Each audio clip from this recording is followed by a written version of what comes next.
It's time for MacBreak Weekly. Rene, Andy, and Lory are here, and we are going to celebrate because there is a brand new MacBook.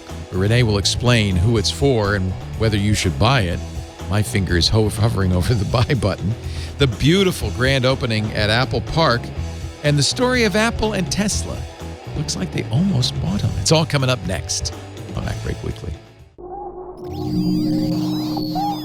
Netcasts you love. From people you trust. This is Twit. This is MacBreak Weekly, episode 662, recorded Tuesday, May 21st, 2019. Elon's magic thinkin' juice. MacBreak Weekly is brought to you by FreshBooks, the #1 accounting software in the cloud for self-employed professionals and their teams. Try it free for 30 days at freshbooks.com/MacBreak. And by Molecule. Molecule is reimagining the future of clean air, starting with the air purifier. For $75 off your first order, visit molecule.com and enter the promo code MacBreak. And by ExpressVPN. Protect your online privacy with one click. It's that easy. For 3 extra months free with a 1-year package, go to expressvpn.com/MacBreak. It's time for MacBreak Weekly, the show where we cover the latest news from Apple. She's back from her jaunt to Disneyland. Lory Gill, managing editor of iMore. How did you and Mom enjoy the Big D? We had a wonderful time. It was very special. It was very Mother's Day. We actually bought matching Disneyland dresses and everything. It was my God. It was Where's so the picture? I want the pictures. Are they on your blog? No, I haven't put them up. I should, but I don't know. I'm always bad at social media stuff, so I'll get them up there. I want to see you in a Disney dress. You are not bad at Was it the happiest place on earth? It really was. It really was. I'm so glad. We missed you, but I'm glad you had a great time with Mom. That sounds like a much more important thing to do than being here. That's Andy. That's the chortle of Andy Ihnatko from Boston Public Radio, WGBH, Ihnatko.com. Hello, Andrew. Hello, Leo. When's the last time you were at Disneyland? I've never been to Disneyland because, and I would love to go, but there's that normal, like, okay, older gentleman with no kids who seems to be going to Disneyland. It's like, You'd be surprised there's at quite how many older men go to Disneyland and nobody cares. It's like weird. Panzerino. Yeah, and like they're, the 50s kind of like brought these children into this Disney fold, and now those are all grandparents. That's true. And they still love Disneyland and I'm go the there same age without as any children all Disneyland. the time. Exactly. Disneyland started in 1956. I do want to get my picture taken with Darkwing Duck. If that's possible. Oh my God. That's You do Rene. that?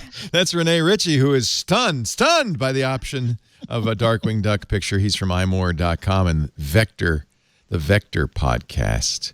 And he's in Montreal. I am so down with Darkwing. That would be so awesome. I don't know if they yet have a Darkwing Duck character wander. Let's get Disneyland. dangerous. Yes.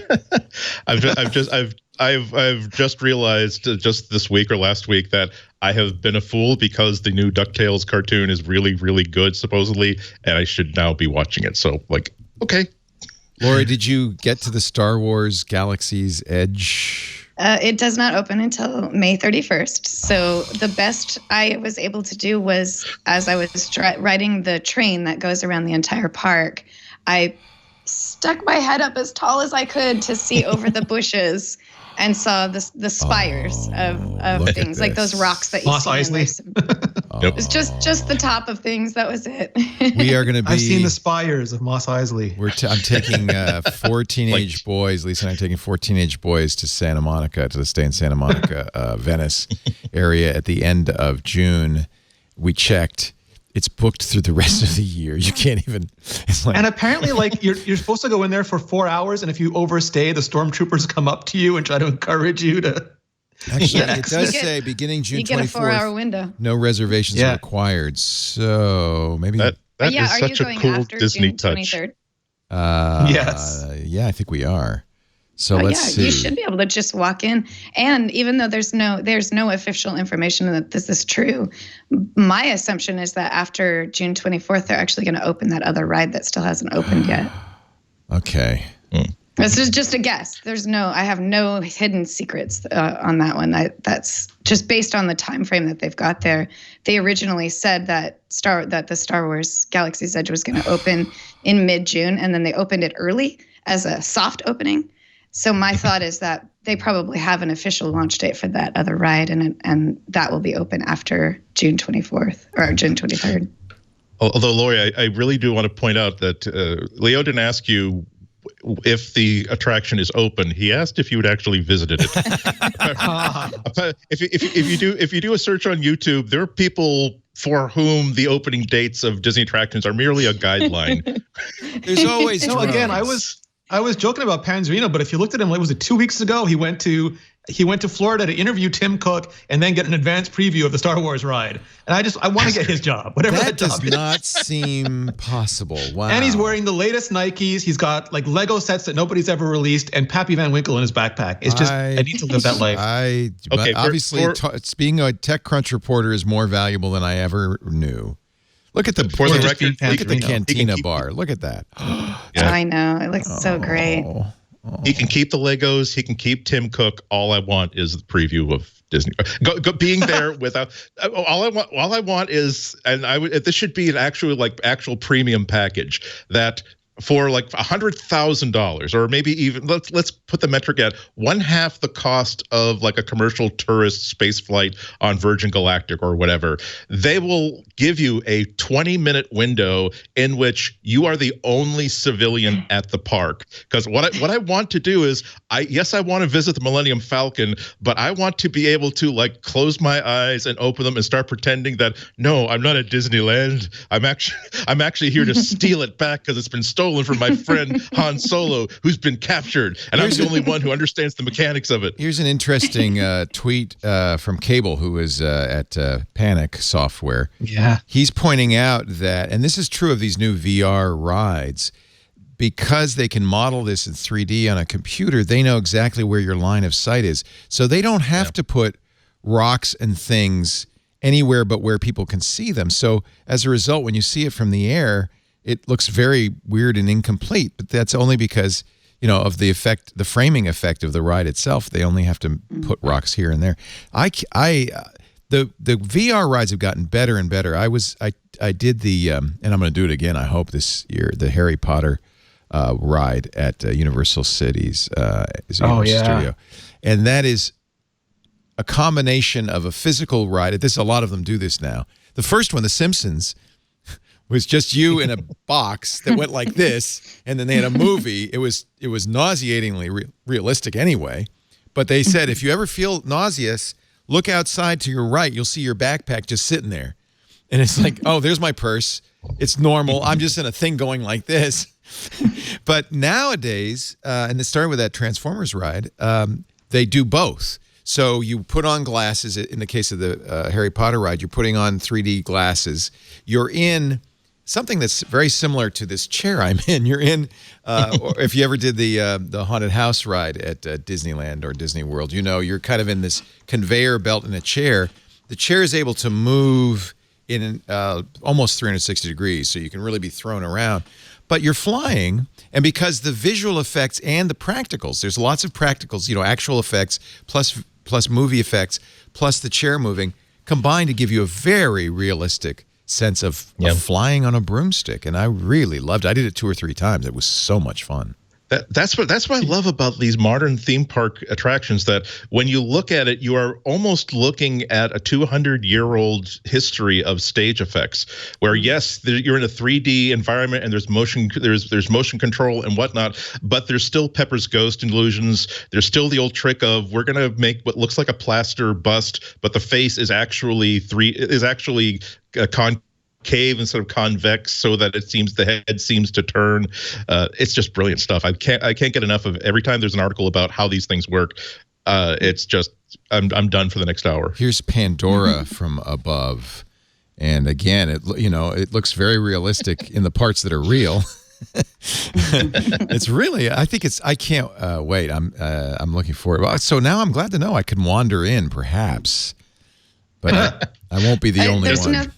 There's no saying how crowded it's going to be, though. Yeah, we're going kind of at the peak of this. This is why I'm quite serious. 3 things. You need like a reflective safety vest, you need a clipboard, and you need a mug of coffee. There are a lot of places you can just wander into holding these things, and they're not going to ask any questions of you. Just get a fake badge that doesn't say anything. Maybe flip it over and it has safety spelled incorrectly, and then you mutter as you walk in. Yeah, it's very exciting. Eventually, they're going to have a hotel you could stay at that will have you'll have a storyline for your character during your stay. You'll have costuming. It's really cool. I believe Lory is actually natively a Mandalorian, so I'm curious to see how they accept her. I bet her midichlorians are through the roof. But anyway, no, I have no I'm bounty hunter through and through. There's no Jedi letting me. No Jedi at all, huh? Yeah. The best bounty hunter would have a little Jedi. I'm just saying. There's only Jedi blood splattered on her, not inside her. Yeah, that's right. Hey, we're burying the lead. There's a big story. There's a new Macintosh in town. So we thought that Apple might introduce something at WWDC. You had heard rumors. Now, you can be honest now with us, Rene. Had you actually seen this? No. So I have heard about as other people have, the rumored MacBook Pro refresh with the 16-point-something-inch screen and the return to scissor keys and the inverted T arrow keys and the actual escape, all that sort of stuff. But nobody sort of really knew when that was coming, and maybe it's still shifting around internally. It's hard to tell. But the earliest they could introduce that is WWDC, because we're almost upon it. And if not then usually October is their next big Mac event, and then the March event after that, but it was hard to tell where it was going to land. So today, instead of that, we got a spec update and keyboard tweak to the existing design of the 13-inch and 15-inch MacBook Pro. So what we got is up to 8 cores, up to 32 gigs of memory. Is that an upgrade as well? I think it is. No, so there's 2 big changes here. One is that the 15-inch is going to 9th generation Coffee Lake Refresh, and yes, Intel is calling it Coffee Lake Refresh. It's flabbergasting. Nothing more refreshing in this time than Coffee Lake. But it goes up to 8 cores, and it goes up to 5 gigahertz in turbo. And I know a lot of people with their benchmark tools get real salty about the thermal constraints of that kind of silicon, Core i9, 8 of them in a computer. And if your workload is not, like, if you need long sustained workload, you probably want fewer cores and slower speeds so that you don't thermally throttle. But there are other people who insist that, even if you have to throw the equivalent of megatons of power behind these things, they have workloads that are not heterogeneous, and they do take advantage of the very, very small micromillisecond adjustments in the temperature and frequency rates, and it does benefit them. And Apple's claiming up to 200% improvements in some workloads like Logic and Final Cut Pro and that Maya i9, Arnold, which I bought from a couple of years ago, had a lot of throttling issues, although they were able to fix those in software over time. But you're saying this will be even less. So let's go through the specs, and then I really would like you to talk, Rene, about who should get what. Okay. Should I say the other big change? Yeah, what's the other big change? Yeah, that's what I want to talk about. The other change is there's not a new mechanism. It's still a butterfly keyboard, but they've changed the material that the mechanism is made out of. And they say that this should eliminate some of the problems, especially the double repeating characters that some people were saying. But also because they want people to know they're sticky, they apologized previously, and they say they really care about their customers and their experience. They're increasing that the program that they put in place previously for butterfly keyboards to cover all butterfly keyboards. Now the earliest ones and the latest ones, no cost. So if the program is exactly the same, it'll be, you get the 1 year regardless, but then you get 2 extra, I think it's 2 additional years of extended coverage at no cost. And they're making sure that if you do have a repair, it gets done as quickly as possible. And people are quoting 24-hour turnaround times now. In store, they said, right? Yeah. So here you go. Starting price, just before we go too much farther, $27.99. But prices are the same. That we can't really just sit on the stock version here. 8th core, 9th generation, 2.3 gigahertz, boost up to 4.8, or would you spend an extra $200 to get 2.4 gigahertz? I mean, it seems like a very minor upgrade. There are some people who are doing things that, some people dismiss Turbo Boost entirely, and they just think that it's not worth it. But there are some people who insist that what they are doing has enough very small tasks done repeatedly and often enough, or that the frequency goes up and down fast enough that they do see it in performance. It's not linear in almost every case, but there are some people whose time is literally worth more than their money. And if it's 5%, 10%, 15%, 40%, all those things, they will literally say, take all my money. Developers would be a good example of this, where compile times, and compile is very much like that, very peaky in CPU usage. We also, I spoke to the editors who made Desposito, that hugely popular video, and they said that their biggest constraint is time on the phone with their clients. That's right. And if they can turn around a video and send it to them on the phone, and they could watch it, and you could say, look, you really shouldn't be doing that Scooby-Doo dance in that scene. So you think rendering, though, which is a pretty consistent throttle up and stay up, as we saw when the first i9 came out, would that still benefit from? I guess it would be that much a little bit better. So there's a huge disagreement. There's a lot of people who are really smart who say that the throttling is a throttling, and then there are other people who are really smart who say no, what you think is a heterogeneous workload isn't, and that within that, benchmarks are just not granular enough to see it. But within that, there are all sorts of spikes and valleys as the chip goes to 100, then back to 98, then back and the frequency is modulated the entire time, and there is some benefit. I am not smart enough to argue that with either of those people, but other people are putting $3-4 grand behind that, so they are convinced enough to at least do it. It's enough to say that it's not clear, and there isn't a general agreement on this.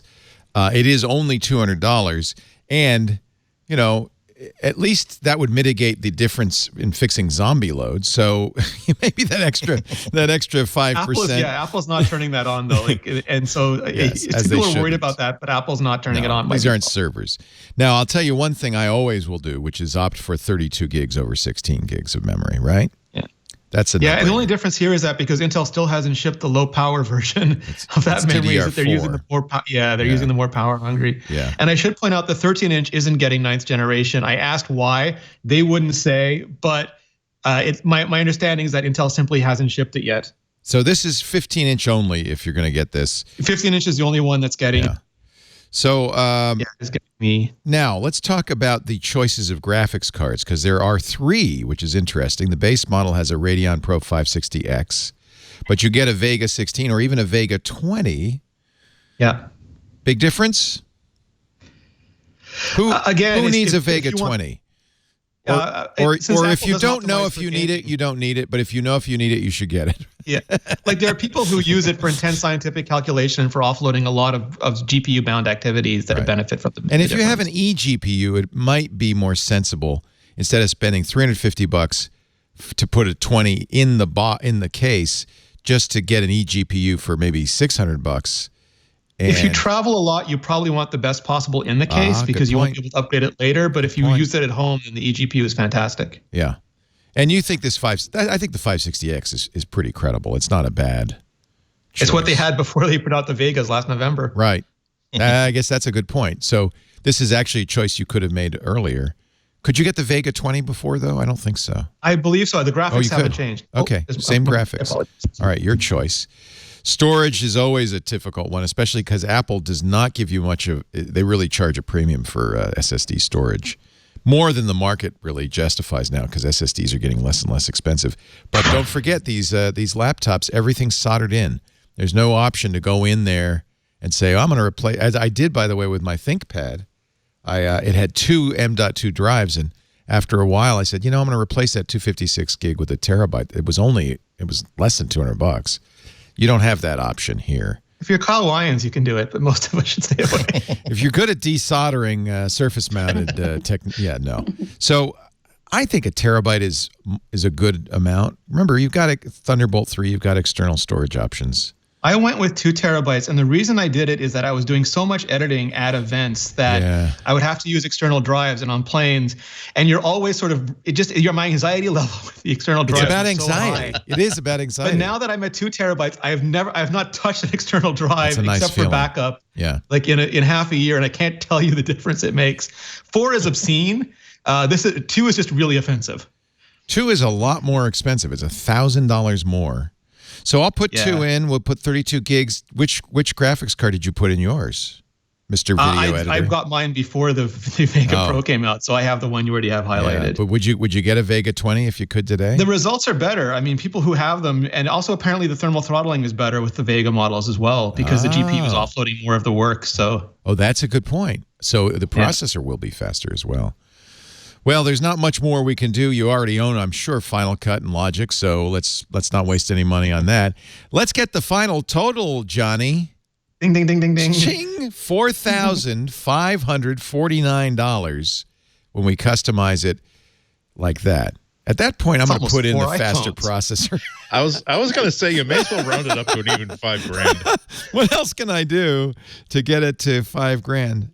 All right, well, there you go. You already ordered one, huh, Rene? Do I have to keep up with the? No, I have the one from so I mean, that's the thing, and some people are good. So previously, Apple wasn't updating when Intel did, and people got real angry. And now Apple has been updating whenever Intel and AMD have been updating. So we had updates last July, last November, and now this May, and people are angry they're updating too much. So. I prefer they update whenever the silicon can be updated, because whether I'm buying now or I'm going to buy secondhand or refurbished or later, I always want to have as many options as possible. But yeah, I would love to, but I can't justify doing it again. Yeah, no, you just bought. And I should point out that this is a whole $250 less than an iMac Pro base model. So you really are saving big money. And you're hitting 8 cores now with the MacBook Pro. How many cores are in? So that's the 8 cores in the iMac Pro too, right? I mean, or is it 10? I think it starts at 8. The 10 is a sweet spot. I got the 10. Yeah, the 10 is a sweet spot. Because I always listen to Rene. Really, yeah, I got the 10. You need a balance of cores and clock speeds depending on your workload. And how hot do you think this is going to be? It's going to hit 100. I mean, that's basically the safe. Some people are really concerned. 100 centigrade or Fahrenheit? I don't know what Fahrenheit is. So you're saying boiling is what it's going to hit? No, I think it's probably centigrade because their numbers are from Apple and usually from American. Centigrade. Everybody these days benchmark centigrade. But a lot of people have an issue with running at thermal capacity, and Apple does not. Like the first Apple Watch run at thermal limits. iPhones have run at thermal limits. The Macs are running. They sort of like they feel if you're not hitting, not going over it, but if you're not hitting the thermal envelope, you're just not doing your job. So delivery on this is not till May 30th, so you're not going to get it tomorrow. What else should we say? Anything else? The non-touch bar version is, again, not updated. So my guess is that Apple currently feels that the 13-inch MacBook Air fills that. So, Rene, I just have a quick question on that. The pricing and availability from the press room release says the updated 13-inch MacBook Pro with Touch Bar and 15-inch MacBook Pro are available today through Apple.com. So you're saying that the 13-inch MacBook Pro with Touch Bar did not get updated at all? Without Touch Bar, the escape key model. Got it. Okay. Yeah. Okay. So if anybody remembers that one. So John, I should probably order this through the business. We actually have an Apple store that we can use, and I think we get 10%. Is it 10%? Depends on the product. No, it's not. It's nothing. So I can order it. It's a couple of percent. All right. Well, when you get to $5,000, it starts to add up. just a question: with all these air miles you get on your credit card, have you ever paid for travel in your life? I haven't pushed the buy button. That's an awful lot of money. I have the i9. 2-year-old i9, which I gave my son because he's doing video editing now. He wants to be a YouTube star. So I gave him that and the eGPU. He didn't take the eGPU. He said, I don't want that. He left it here. He needs it here. Oh, okay. So he needs it. He uses it here, I guess. All right. Well, I'm just going to hover my finger over that buy button for the rest of the show. So they didn't. So this throws out any rumor that they might have fixed the keyboard for WWDC. There is, I mean, like I'm not the only one hearing it, but a lot of people are hearing that there is a fixed keyboard and a 16-inch war on bezels machine in the future. I'd be furious if I bought this and WWDC. Yeah, like at the end of the year, and I'm going to be pissed off if I buy this because that's what I would want. Well, but some people don't want Rev A. Like they're like, I'm not buying the first version of a new MacBook. Yep, I never do that. You know, it's for them. They'll get the last version because they figure that's the best of the previous, and then they'll wait till the second or third generation of the new one. It's like, do you buy the SE or do you buy the new year? I bought the Model X when it was 1 month old. Yep. I'm cuckoo that way. This, though, you would consider this not a redesign. This is a slipstream upgrade. It's not a redesign. Yeah. They don't even call it a 4th generation Butterfly. It's still the 3rd generation Butterfly keyboard. It just has a new material for the mechanism. Emmerich is reminding us in the chat room that if you bought a PowerBook 3400C in 1997, it would have cost you $6,500, and that was when $1 meant something. Some of those Macs have been, I remember like when I was a kid, it was like 10 grand, real, my parents' money back then. The PowerBook Duo, which really should have been called a do-over, was $3,750 in 1994, base model. So you know what? It's not unusual when these things come out that they're more expensive. And the only thing to remember is that Apple only uses like what they consider to be the absolute best part. So you can get, if you do part for part, Apple's prices are usually the same, sometimes slightly better because they buy so many of one thing that they get a little bit of price relief. But if you buy exactly the same components, the Apple pricing is almost always the same. The difference is from other companies, you can buy lesser versions of almost every component and get a much cheaper overall computer. But with Apple, you're getting like the absolute fastest NVMe drive available, and that's it. Like there's no stepping down. You're getting the fastest RAM. You're getting like all of these things, and that adds up to these prices. I did just buy a ThinkPad. I probably shouldn't buy another laptop. That does sound a little foolish. My recommendation. Yes, Lory Gill. I do whatever Lory Gill says. I bought this because of Lory Gill. This is that great hyperdrive thing. I bought my Infinity pillow for Lory Gill. So what do you say, Lory Gill? Whatever you say, I will do. I say hold off until after WWDC. If it turns out that Apple doesn't have anything big to announce at that point, you can buy what they just announced today, and then you're good to go. But why would they announce this 2 weeks before anything else at WWDC? Sure, but they've got a new processor in this MacBook Pro right now, and maybe the upgrade that we're talking about is going to be with a MacBook or a MacBook Air. Maybe it's not going to be with a MacBook Pro. I see. Yep. So,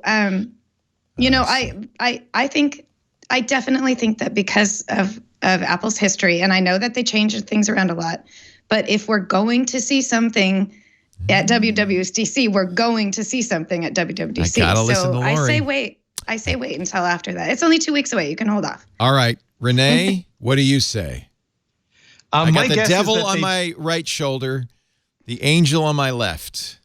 My guess is that they announced this way today to sort of clear the deck for WWDC, so there'd be no questions about a new MacBook Pro, and they wouldn't have to go up there and talk about a butterfly keyboard at all. Yeah. And if they do have something else ready, like if they want to show off the new Mac Pro, for example, like they've done with the iMac Pro and the previous Mac Pro, that gets the focus entirely on that and not at all. So you're both in agreement. I think you're right.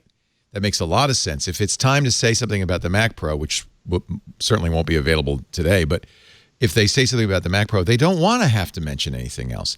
They've cleared the deck. You said that's exactly right.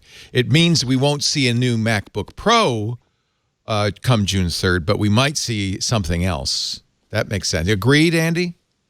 Absolutely agreed. This is definitely the sort of the timing of this also is this. They know that the people who are interested in this style of computer, this size of computer, this powerful computer, are the people who are probably going to bill it to clients. They are buying things. They're buying tools that they need right now, and waiting until the fall is probably not an option. So Apple is pretty much telling all these people, those of you who need the highest, the best CPU and a less fail-like keyboard, we have something for you immediately. Those of you who can maybe wait, you can wait, but that's going to take us several months. I'd be surprised if at WWDC they even pre-announce a new laptop that has a major form rebuild. Although I think Lory and Rene will check me on this. I think that we're roughly at the age of body style and types where we're about ready to see Apple create a new chassis and basically a new hardware platform design for the laptops. I think we normally see throughout the old design, old tooling, create a new design, a new tooling about every 3 or 4 years, don't we? I think so, yeah. All right. Yeah. And of course, the specter of ARM hangs over all of this. Well, that actually is a really good point. They're not going to do ARM this year, but they are. In fact, we just saw a report. Remember that Apple settled with Qualcomm and said we're going to be buying Qualcomm chips for a while. We just saw Intel say we're not going to do 5G modems. Apple has also kind of implied we aren't going to have our own radios for the iPhone for 5 years, I think is the number that I heard. So we're going to continue to buy Qualcomm modems.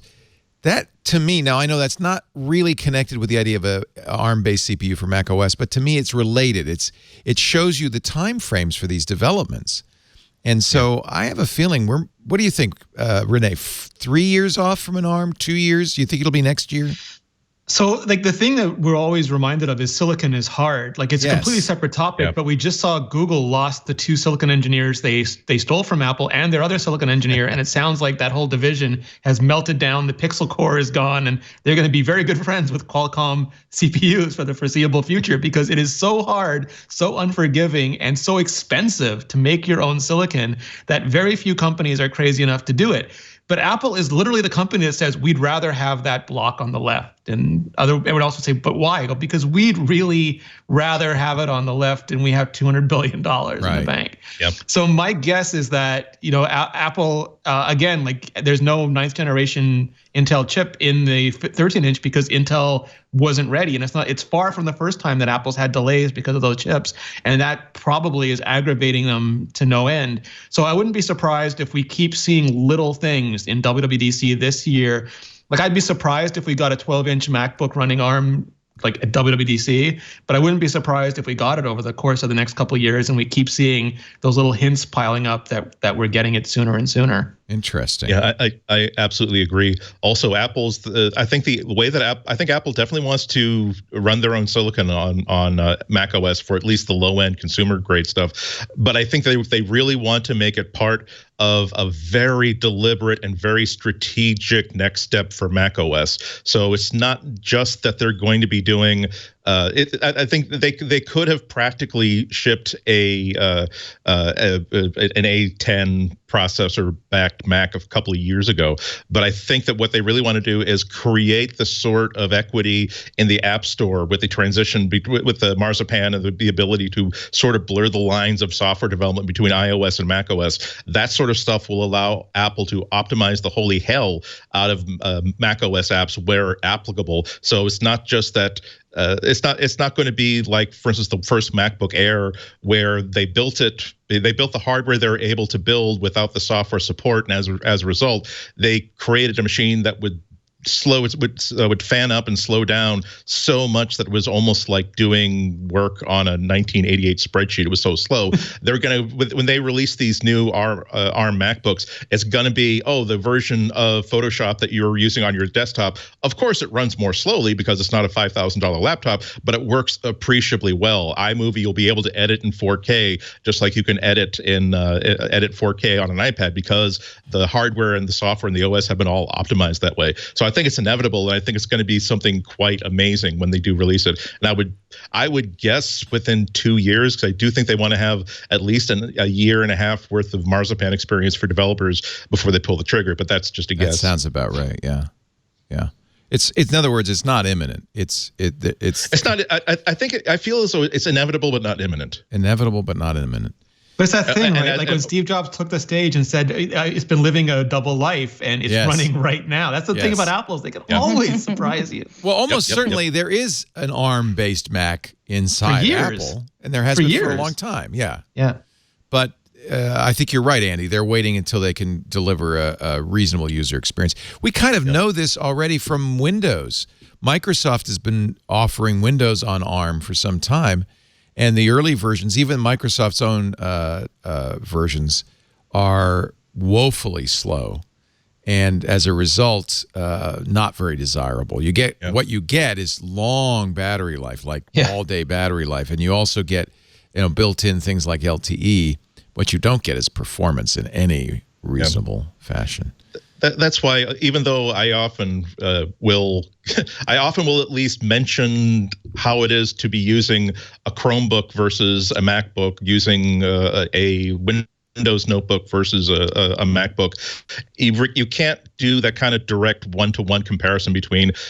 You can't say that Apple should be doing this thing that is omnipresent on Windows machines, because the Mac universe is so much different than the Windows universe. They really don't have the ability to put one super slow machine into the lineup, because that's going to suck so much attention and so much bad support tickets away from their main line of Macs. Whereas in Windows, there are people that desperately need a $200 notebook that they can buy 40 copies of.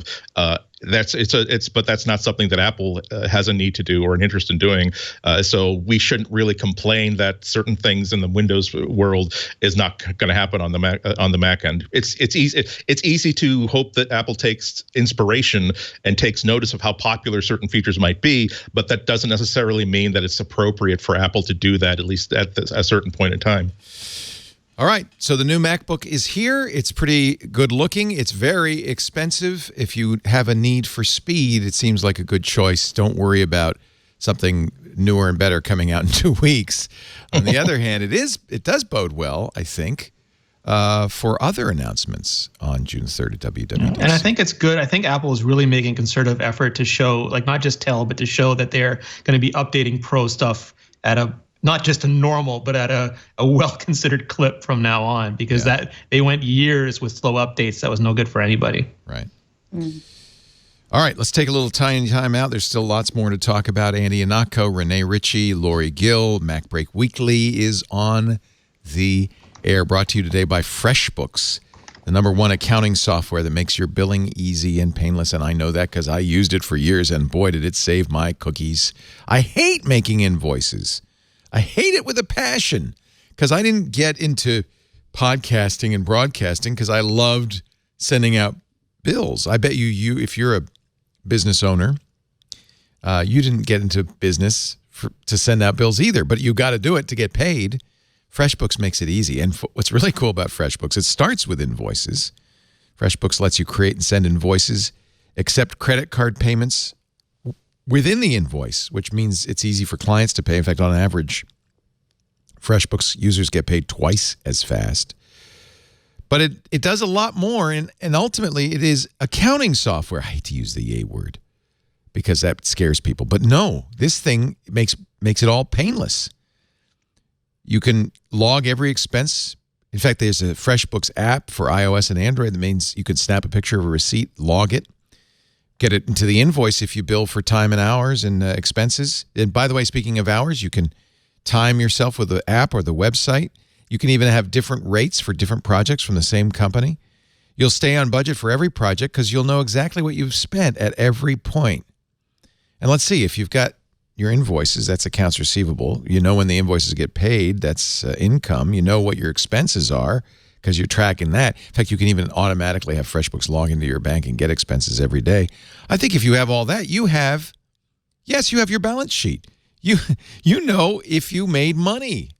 It's one thing I never knew as a freelancer until tax time. Did I make a profit this year? You'll know every day. You could just look at your FreshBooks dashboard. You'll know exactly what your budget is, where you stand, track your productivity. The reports are great too, so easy to understand, and yet it has all the full accounting reports you might need at tax time. I liked it because I was billing Rogers in Canada, so I needed it to bill it in Canadian dollars. That was always a pain for me. FreshBooks does the currency calculations automatically for currencies everywhere in the world. Tax calculations too. And because it's a web app with a web-based dashboard, it's changing. They're adding new features all the time. Look, you're constantly evolving to keep up with your customer demands, the demands of your business. FreshBooks does the same to ensure you have all the information and tools you need to understand and grow your business. And that FreshBooks mobile app has revolutionized the software accounting world. Imagining being able to communicate with clients, get paid, organize your expenses, all in the palm of your hand. It's that easy. FreshBooks, no wonder FreshBooks is used and trusted by small business owners in over 120 countries. 24 million people now have used FreshBooks. I'm one of them. Visit freshbooks.com/MacBreak. If you use the offer code MacBreakWeekly in the How Did You Hear About Us section, you'll get 30 days free. It's a great way to figure out if FreshBooks is right for you. I think you're going to love it.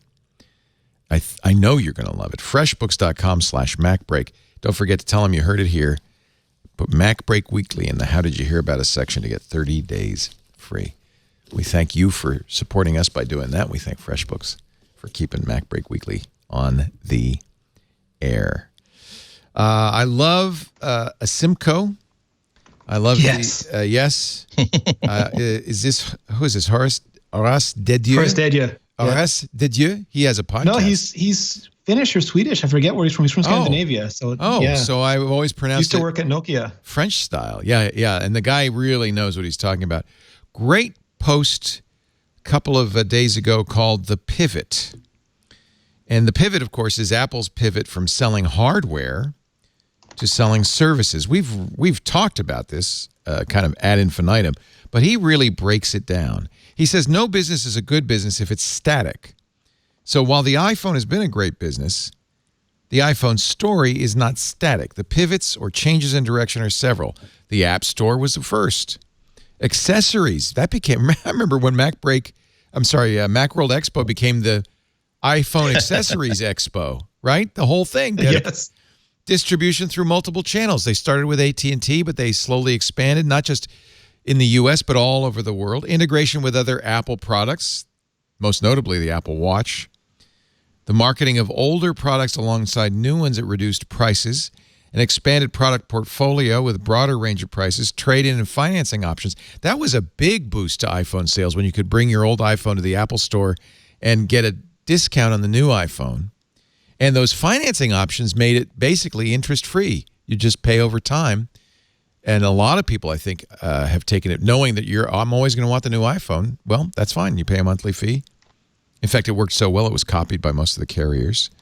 Each of these initiatives, Horace writes, contributed to the iPhone growth story, but the biggest change in the business model was, as we've pointed out many times, addition of services. Apple's services grew out of the iTunes business that predates the iPhone. It was originally designed to provide content for the iPod, as you might remember. In 2006, the year before the iPhone launch, Apple customers spent $3.3 billion on iTunes software and services. That's actually quite a bit.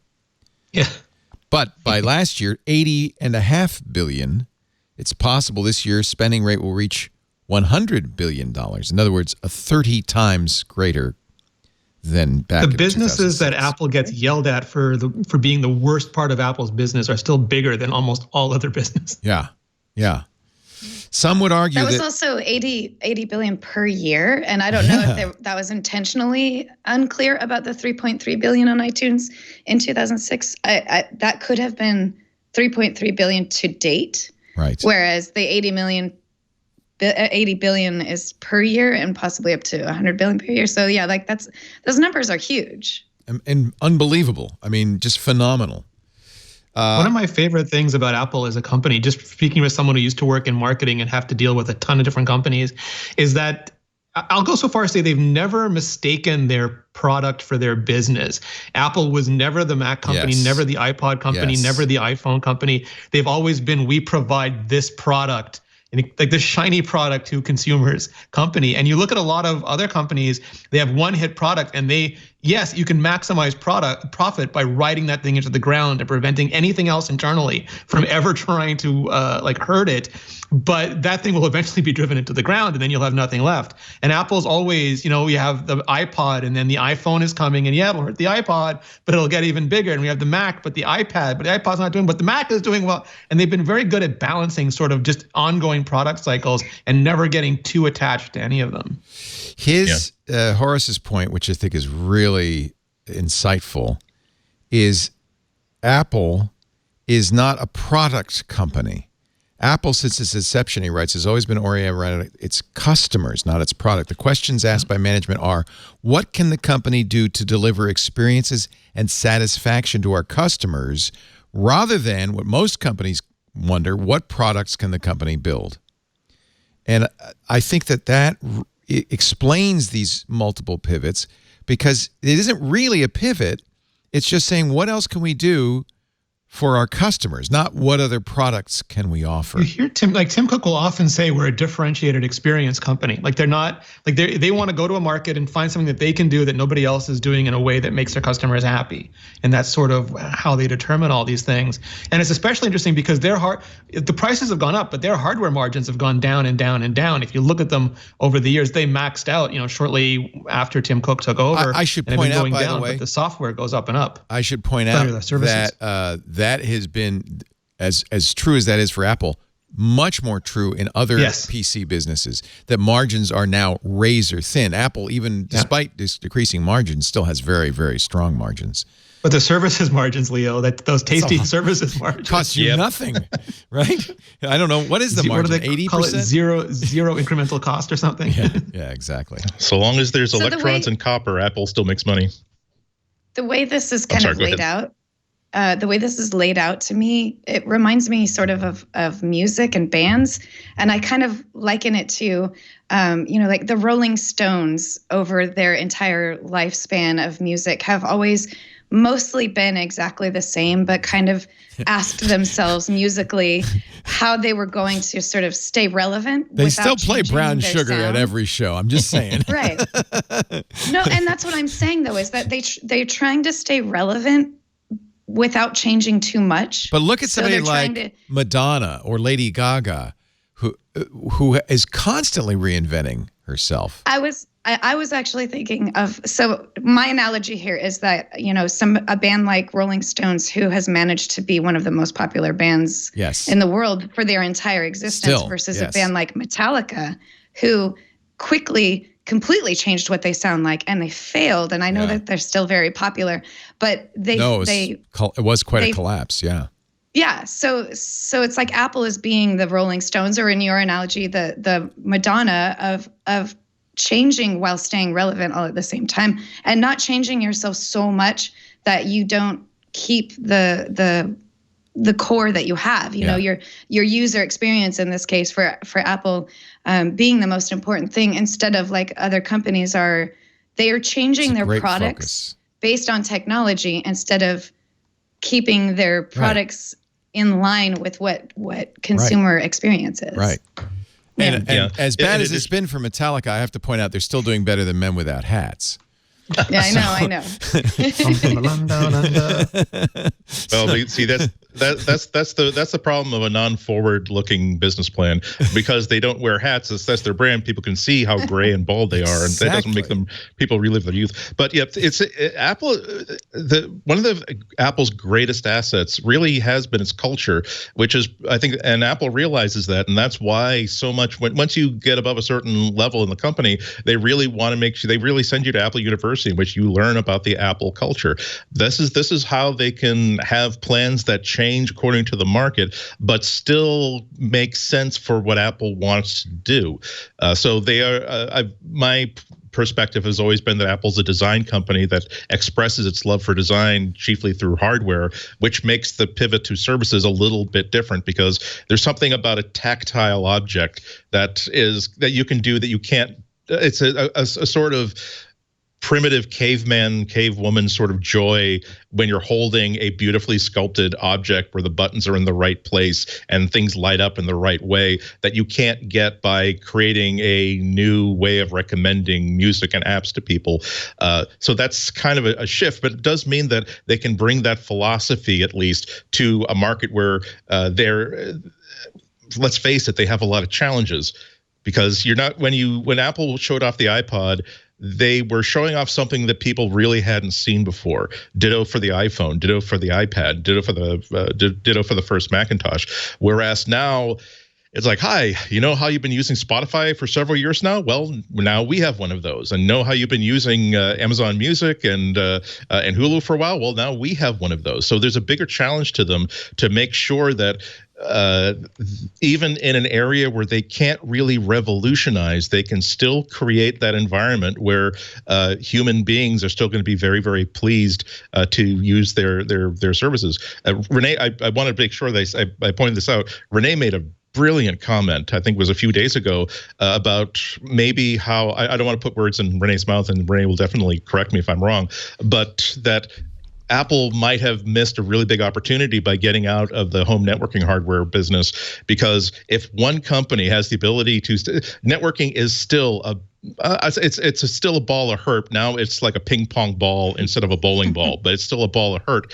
And if you can take that problem of why am I not getting onto the internet and exactly tell me where the point of failure with. And I want to make sure that my kids are safe on the internet, all the way down to one of the highlights of Apple's portfolio, which is privacy, safety, and security, and saying we have put into the hardware, making sure that you are not going to, no one is going to be able to send you information or pull information through your web browser or track you in ways that you don't approve of. It's yes, this is why this is a $200 box on your network instead of an $80 box on your network, but you're going to be much happier with your whole internet experience because of the Apple logo on this box that you never even really interact with directly.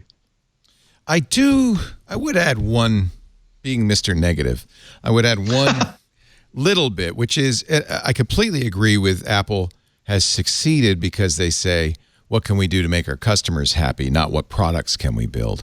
But there is a back end to that. Once you get people into the fold, what Apple's been also very good about doing is locking people in. And I don't think you can downplay the power of the ecosystem play, of the walled garden play that Apple's made. Once you're in the Apple walled garden, once you're an iPhone user or a Mac user, I think there's a considerable speed bump to moving out of that universe. And that's something clearly Apple has done intentionally. And, you know, they can make lots of excuses for how it benefits the consumer, but ultimately it benefits Apple. Yeah, we get back into the base of the broad concept of the transaction between the company manufacturing the product or service and the consumers. I think that with Google, again, you're making a transaction, meaning that you'll have freedom to use other services. It won't cost you anything, but realize that we are making these services and making them so cheap and so well because we are collecting data about you. And we might work very, very hard to make that as transparent as possible and give you control, but our business is observing what you do and figuring out ways to improve the products that we sell to other people. Apple's transaction is, we are going to give you, we don't care about your personal information. We don't, as an entity, we care about other people not having access to your personal information, even if it's us getting access to your personal information. We will give you reliability. We will give you a fit and finish that when you walk into an Apple store and you buy a laptop with an Apple logo on it, there is no possibility that you're going to be buying something with a keyboard that flexes in half with a processor that really can basically do math so long as you don't force it to do long division. But the transaction is that it's going to be hard when you switch from Apple services to another service, or from Apple hardware to a lesser extent to another piece of hardware. So I think it's legitimate. I don't think it's a cynical ploy to keep people locked in. I think that just like Google's relationship with its users, Apple appreciates that AirDrop is the easiest way to move a file from the device in your hand to the device on your desktop, and that's because Apple can control absolutely everything about that transaction. When you try to get a phone, when I try to get something just even from my Android phone made by Google to my Chromebook made by Google, it's nowhere near as easy. So you're getting something in return. So long as the user and the customer is aware of what that transaction is, I think it's okay. Yeah. It's a pain in the butt too. Win-win. I prefer open, to be honest, but yeah, sure. It's definitely a win for Apple, and I just wanted to point that out. The guy had to add the negative. I'm just saying.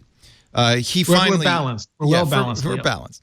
Horace says at the end, a priorities-driven company, which Apple is, habitually redesigns its processes and resources. A resources or process-driven company redesigns its priorities as its capabilities change. And that seems a recipe for disaster. Keep your priorities and make everything follow that, rather than, I guess we can't make laptops anymore. Let's figure out what other priorities we might have. Waffle irons. Waffle irons. Yeah, that's what you get. Moving as it does between computers, devices, software services, retail, logistics, and manufacturing means Apple's not classifiable as a particular industry sector company. Rather, the company should be classified by the set of problems it seeks to solve: communications, community, productivity, creativity, well-being. I think that is a very positive gloss on Apple's business model, but it certainly would explain Apple's great success. I thought it was a well-done article and makes an excellent point. Let's see. What else has been going on in the world of Apple? They had a big... I think this is interesting. They did not yet have the opening ceremony for Apple Park, not until yesterday. Well, the stage wasn't ready, Leo. They have a big rain. You got to get Gaga. You got to wait. Yeah, Gaga's not always available. But can we talk for a minute don't pass about up how that opportunity, man. Apple's approving of vertical video in that picture. There's like two. I thought they were posters at first, but then when you see the actual Instagram stories, they're the world's biggest Snapchat windows. Well, oh God, that's that's Tim. I'm gonna be completely honest. As soon as I saw that picture, I knew, oh God, there's gonna be so many people everywhere complaining about vertical video. So last week, and I wish I'd seen this. Last week, drone footage showed this mysterious rainbow stage appearing, and I wish I'd seen that so we could speculate on it last week. But this week, on May 17th, Apple held its formal opening, including a concert on that rainbow stage by Lady Gaga. Wow. Yay. Yeah. Poker and it was face. a tribute to Steve Jobs. It was a tribute to Steve. Tim Cook thanked Lady Gaga for her performance in a separate tweet. We came together today in the home you imagined for us and celebrated your spirit. We love you, Steve. And it is true. This was kind of Steve's last great creation was Apple Park. Yeah. So pretty nice. I guess it was Zane Lowe of Apple Music who got Gaga to come to Apple Park. She thanked him in her tweet. Here's Tim's tweet for Steve Jobs. There's Gaga. Tim also tweeted, thanks to the incomparable Lady Gaga for helping make our celebration unforgettable. And that is, by the way, at one of the outfits she wears in her fine performance Enigma in her Las Vegas residency. I know because I saw it. And that's her Enigma haircut as well.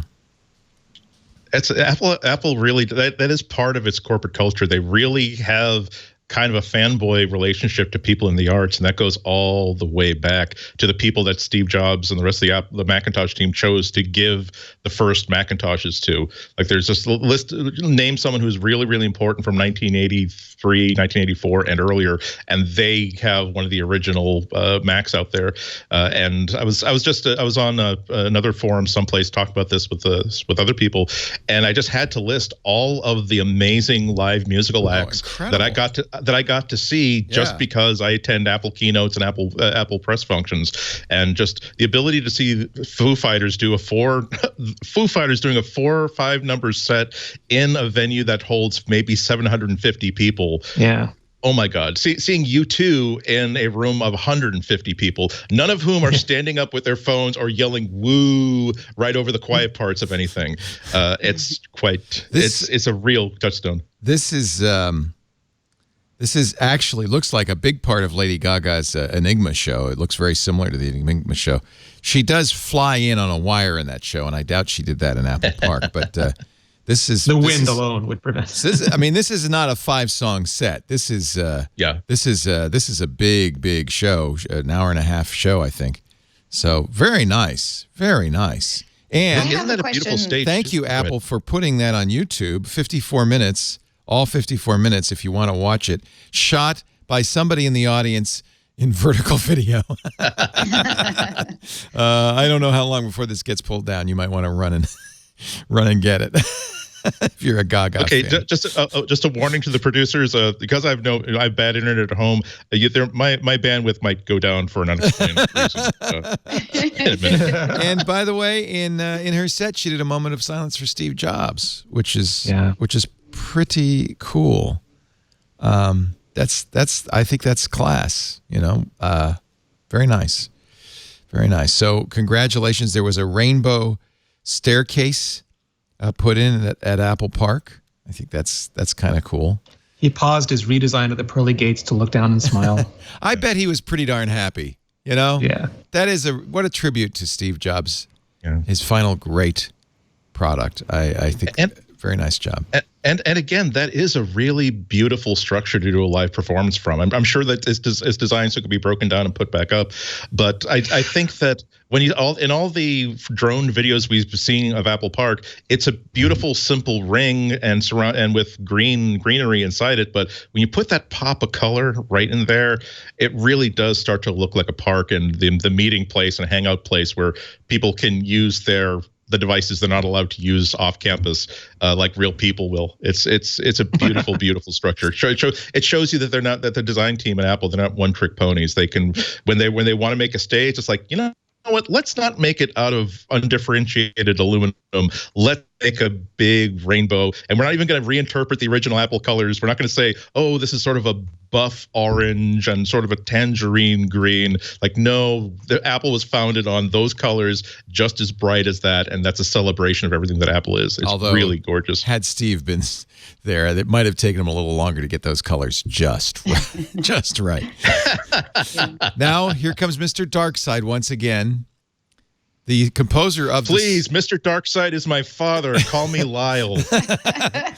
No, you're Steppenwolf. No, the composer of Somewhere Over the Rainbow is suing Apple and Google Music, not because of that stage, and Google Music and Pandora and Amazon and Microsoft, because apparently Harold Arlen's songs, actually it's Harold Arlen's son because Harold's no longer with us, but his songs are being sold by a variety of different unauthorized versions being sold by a variety of different companies on those music systems. It really isn't Apple's fault or Pandora's fault. I mean, blame RCA Victor.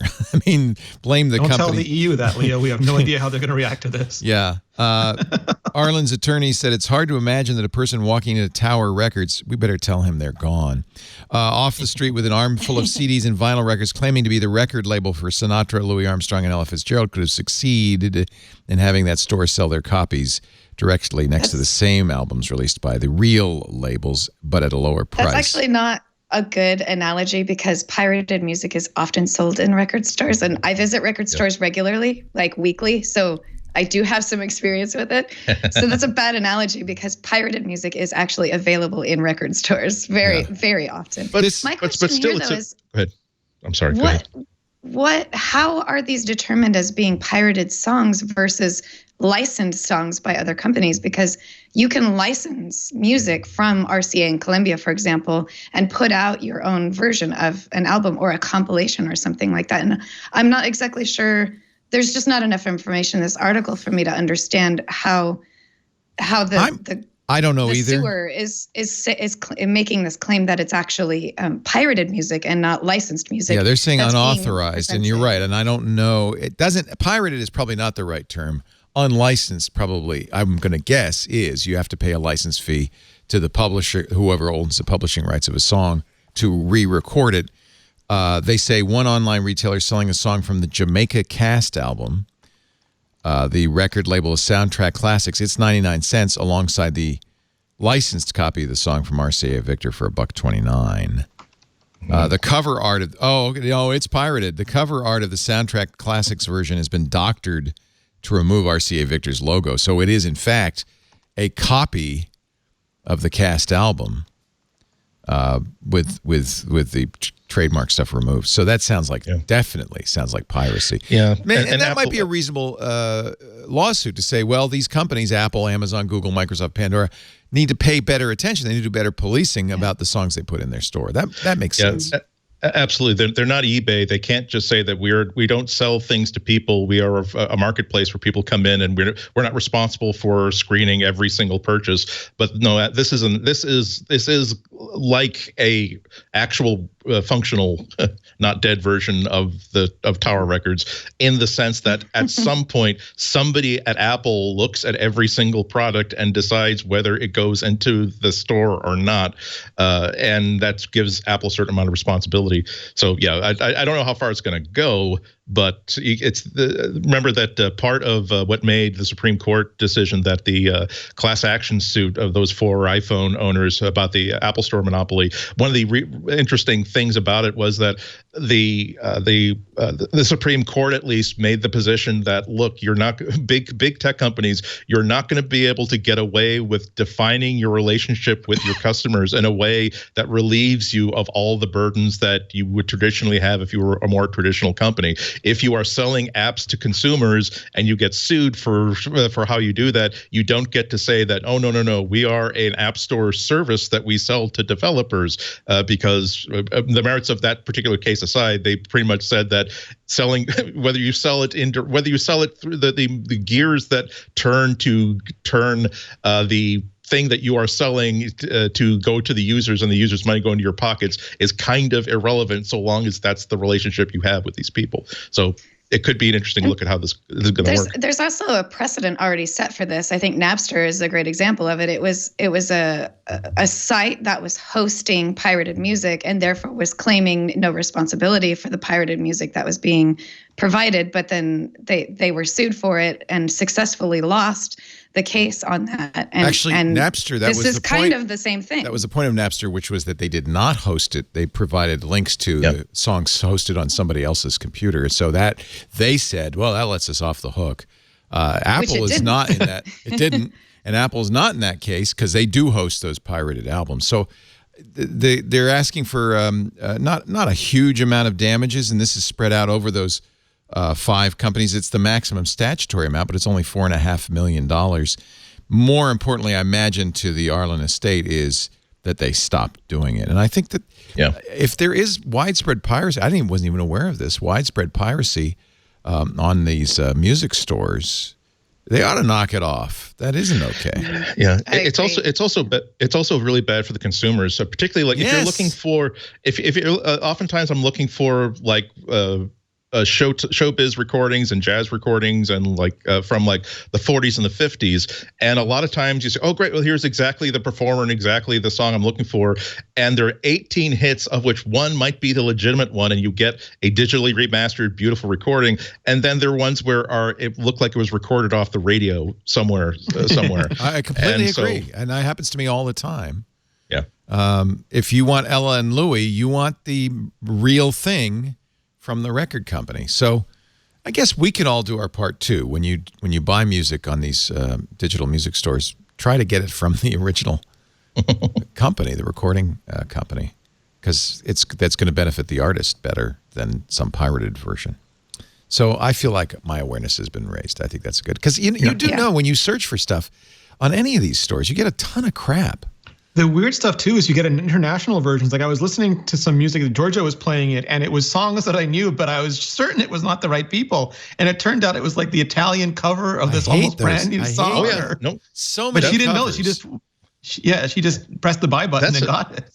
That's a real thing because it's less than it used to be. But like for the longest time, if you wanted to get Gene Wilder singing the Imagination song from Willy Wonka and the Chocolate Factory, for whatever reason, the people who owned the rights to that had not put it into the iTunes store. But you would hear clearly a professional modern recording of someone clearly trying to sound like Gene Wilder using the exact same sort of orchestration, where it's an uncanny valley sort of thing, where you'd much rather have a different cover version because your brain is telling you this is Gene Wilder, but it isn't. And so whenever there's a vacuum, people will try to fill that vacuum commercially if they can get away with it.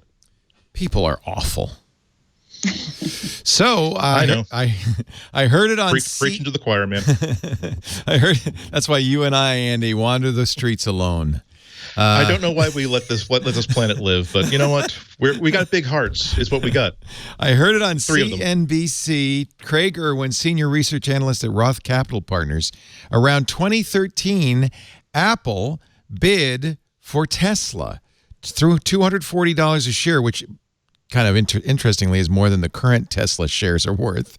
The analyst didn't disclose his sources, but he added, "This is something we did multiple checks on. I have complete confidence this is accurate. Apple bid for Tesla. I don't know if it got to the formal paperwork stage, but I know from multiple different sources this was very credible." That's an interesting point, and especially now that Tesla is valued at less than $240. Just let Elon keep tweeting, and they can get it for a steal. In fact, I remember I interviewed Ashley Vance about his biography of Musk, And right about that same time, March of 2013, Vance writes that Musk reached out to Larry Page of Google, saying, maybe you'd like to buy Tesla. He proposed Google buy Tesla outright. Would have cost about $6 billion plus $5 billion in capital for factory expansions. Remember, Tesla and Apple both now have autonomous vehicle divisions. Not quite the same as Tesla. I mean, Tesla is making cars with some autonomy. But can you imagine YouTube and AdSense on that big Tesla screen, Leo? That's a money-making apparatus right there. I am really, I'm driving a Tesla, disclaimer, Model X, but I'm very tempted because end of July, my Tesla lease runs out. I'll have to buy a new car, and I'm trying to decide, is it worth investing in this company? I can't tell. Elon Musk, about a week ago at an event, said, we estimate that next year there will be, what did he say? I can't remember, some huge number of Tesla's self-driving Tesla taxis out in the world. And it just sounded nuts. He said, we know from our stats that about 80% of the time Teslas are not being driven. We're going to build in a switch that would let the driver say, okay, turn on autonomy, let somebody rent me out until I need it again. And that's going to put millions of Teslas on the road. Does he have a special version of autonomy that's better than other He claims the full autonomy. This was an event called the Tesla Autonomy Day. And by the way, I have snowstorms that would disagree with him. This is John Louis Gasset writing about it. So John Louis knows a little bit something about this stuff. He says, I'm listening to this and the song played in my head. They're coming to take me away. Ha ha ho ho hee hee. On the other hand, you don't know with Elon. But it's great to be He crazy. said there will be a million Tesla robo-taxis on the road next year.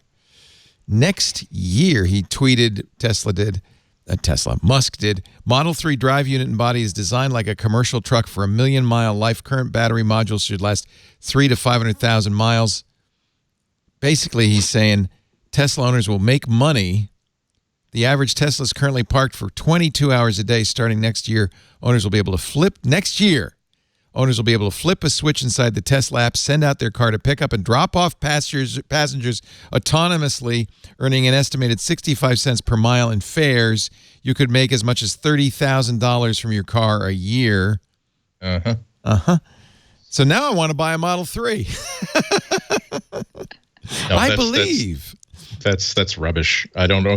If he follows through on that, it's going to be that the software is there, the switch is available, but they can't, for legal reasons, they are not allowed to activate it in your community.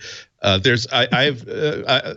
obviously, like most of us, fascinated by level 5 self-driving technology. I have not spoken to anybody who works in that industry, who's actually designing and building this stuff, who thinks that level 5, the way that we would responsibly expect it to work, is not going to be here for at least another 6 years. And most of them say about 10 years is roughly when they think that it's going to be I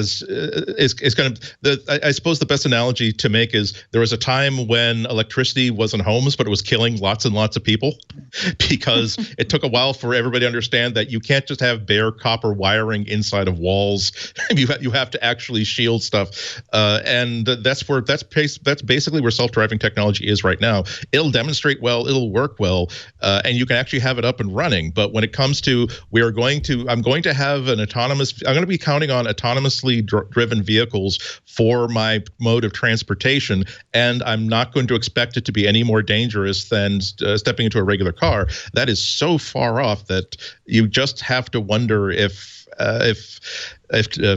Elon was sipping his magic Thinkin juice when he made that announcement, because it's totally unrelated. You nailed it.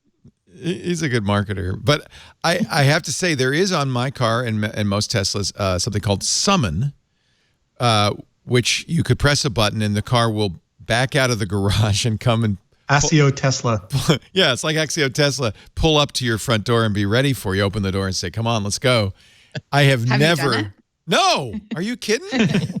I don't trust that thing. It's gonna. I was at CES with Lory, and I don't know if she was with me this time though, but they offered us either a self-driving or a person-driving demo.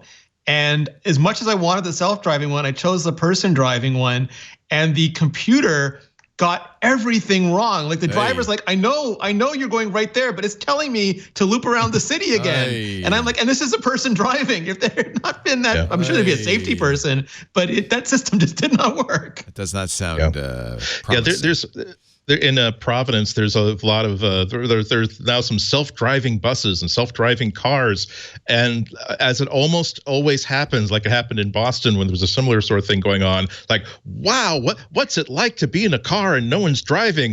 Well, I don't know, because there's a safety driver there, and then when we talk to him, and then when we talk to him, he says that he only uses the self-driving mode about 15% of the time.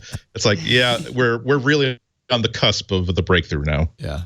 So Knight 201 in the chat room says Elon's dead and everything he's promised, but maybe not on schedule, but he's getting it done. Yeah. It'll happen sooner than later, I bet. I'm not going to bet against Elon. I'm very happy with my model. Yeah, this isn't like an Indiegogo program. I'm not saying that he's fraudulent, but sometimes, like many of us, we get really excited about this project we're working on, something that we think is going to take a year to do because we're just going to solve these problems and stick to it, is going to take 5 or 6 years, and that's why we have nice people in nice suits who translate things from the CEO to tell to the press, to say that we are so far along. Elon said that we are so very far along, and wait until a year from now, we'll be able to show you something really interesting.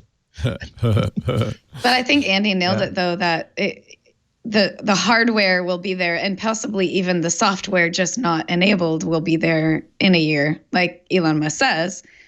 It's just because of regulation alone, right? Yeah. So I mean, he might be right. He might deliver on it that next year it will be in your car.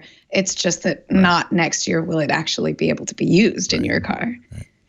Yeah, and that's to say nothing of what letter are you going to get from your insurance company when they're informed that, by the way, I'm letting a self-drive my car be operated by total strangers and operated in total self-driving mode. So someone who has absolutely no regard for this piece of property and is going to be inside the car, and it's going to be driven by a entity that has absolutely no sense of how valuable its life is, because it can simply be downloaded and rebooted. So that's probably going to that's going to be $35,000 in profits and $38,000 a year increase in your insurance premiums for sure. We should mention that one of the things Elon's always talking about is how we want to colonize Mars. That's like his next big thing. On Friday, I had a great interview on triangulation with Daniel Suarez, who's the author. We love Daniel. He's the author of Demon and Freedom TM and so many great books. His most recent one is Delta V. And there's a very coherent argument in there about why it would be insane to try to live on Mars. But he does offer an alternative and gives the scientific basis for it. And I think it's quite compelling. Daniel has become a big advocate for space exploration. The book is about asteroid mining. Delta V, highly recommended. And if you want to know more about it, listen to Triangulation, because what number was that episode? I can't remember, but just go to twit.tv/TRI. You'll see it right there. Daniel's a great interview. Let's take a break. More to talk about, including Tim Cook and his apology to the class of 2019. But first, a word from the fresh air I'm breathing right now, made by Molecule. Man, if we do ever live on an asteroid, I want a Molecule air freshener in the space hab. Molecule is the state-of-the-art in air purification. It is not a HEPA filter. You might say, if you do research on this stuff, as I did, because poor Lisa was really suffering from allergies. We moved to the country. We have lots of pollen. Petaluma is terrible for allergies to begin with. We moved to like ground zero of allergies. She was waking up with stuffed up sinuses and a splitting headache every morning. Did research on HEPA filters. And what I found out was HEPA filters that technology was created during World War II and hasn't really been innovated on since. It's a filter. It captures particles, but they have to be big enough to be captured, traps them, and they're sitting there in the air filter. The Molecule is the first breakthrough in this science, and it does such a better job because it doesn't trap pollutants, it destroys them. And it doesn't just trap pollutants of a certain size. It can trap and destroy pollutants 1,000 times smaller than those a HEPA filter can catch. We put one in the bedroom. Lisa's headaches went away. In fact, I know if the molecule isn't working or has been turned off, because sometimes we have people come in the house and turn it off. I don't know why. Her nephew, just like anytime he's house sitting, turns off the molecule. And she'll come home and she'll say, it's off. I've got a headache. And we'll go check and, yep, you're right. The technology is absolutely effective and created by scientists, tested by real people. It's a fantastic relief if you're an allergy sufferer or an asthma sufferer. One customer, maybe it was Lisa, said that if using a molecule, she's able to breathe through her nose for the first time in 15 years. Funded by the EPA, molecule was verified by third parties and university laboratories like the University of South Florida's Center for Biological Defense, the University of Minnesota's Particle Calibration Laboratory. It has a PICO filter, a photoelectrochemical oxidation filter. So it has a pre-filter that's kind of like a HEPA filter, but then the PICO traps tiny things like mold, allergens, bacteria, even viruses, even volatile organic compounds like fumes from paint and formaldehyde from your carpet, and destroys it. It's incredible. A beautiful design. A lot of people say it's the Apple of air purifiers. It's got a solid aluminum shell. You can pair it to your phone using Bluetooth and Wi-Fi. I do that because it will automatically notify you when the filters get low. In fact, you can even have it automatically order new filters, so I never have to worry. I've always got them. It lasts a long time. We change the filters maybe every 90 to 120 days. I mean, it really lasts a long time. But you don't ever have to run it without a refill. The refills are automatic. You can control it, but you don't have to from your smartphone. It does have a controller right on the top, so you can turn it on and off or set it. I always set it to silent mode. Lately, Lisa, though, because the pollen's really been bad, she's turned it to auto mode, and so it automatically ramps up or down to match it. It works so well. We got one for Michael, our son. We have one in the studio now, which I imagine is on silent mode, but it's doing a great job. Molecule. All right, I've sold it enough. Go to Molecule, MOLEKULE.com. Enter the promo code MacBreak, and it's $75 off your first order. Molecule.com, promo code MacBreak. I really love the Molecule. I think you will too. This is not snake oil. This really, really works. And I know because Lisa tells me when it's not. Molecule, I hear about it. I have a headache. Check the Molecule. Molecule.com, promo code MacBreak. We thank Molecule for supporting MacBreak Weekly. We thank you for supporting us by using that offer code and saving $75. Tim Cook, it's graduation time. I went to my daughter's college graduation on Saturday. I know, I'm so proud of her. You know who spoke? It was awesome. She got an honorary degree, Joanna Hoffman.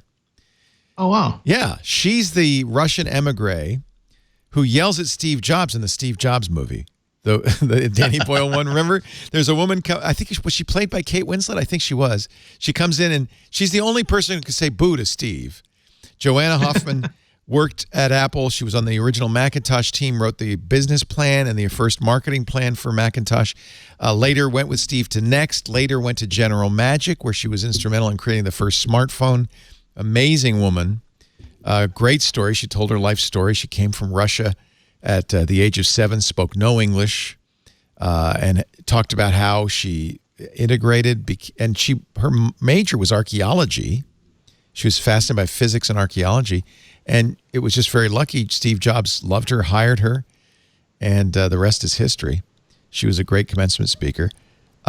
Tim Cook spoke to the class at Tulane University, the class of 2019. That's in New Orleans. It's a big school. They had the entire Superdome, the Mercedes-Benz Superdome, where the Saints play for their graduation. He said a few interesting things, including apologizing for our generation. He said we really, he really screwed it up. And is that Gen X? What generation is that? The greatest generation? He's younger than me. I'm a baby boomer. Okay. I don't think he's He's a boomer. Is he a boomer? He's a boomer. He's apologizing for the boomers. Yeah, we did kind of screw things up, and I apologize for the boomers as well. You didn't teach us what suffering was, Leo. We took everything for granted. Yeah, no, there's a lot of. He says in some important ways. I wish do we have the video? Because I'd like to. In some important ways, my generation has failed. He ends up when I do it, it ends up sounding like Bill Clinton. My generation has failed you. We've spent too much time debating and have been too focused on the fight.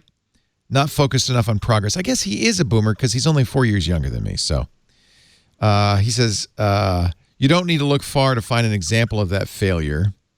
Of course, he's in New Orleans where Katrina in 2005 just destroyed the place. Here today in this very place where thousands once found desperate shelter from a 100-year disaster.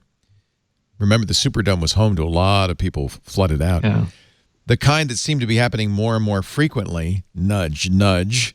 I don't think we can talk about who we are as a people and what we owe to one another without talking about climate change. The problem doesn't get any easier based on whose side wins or loses an election. True.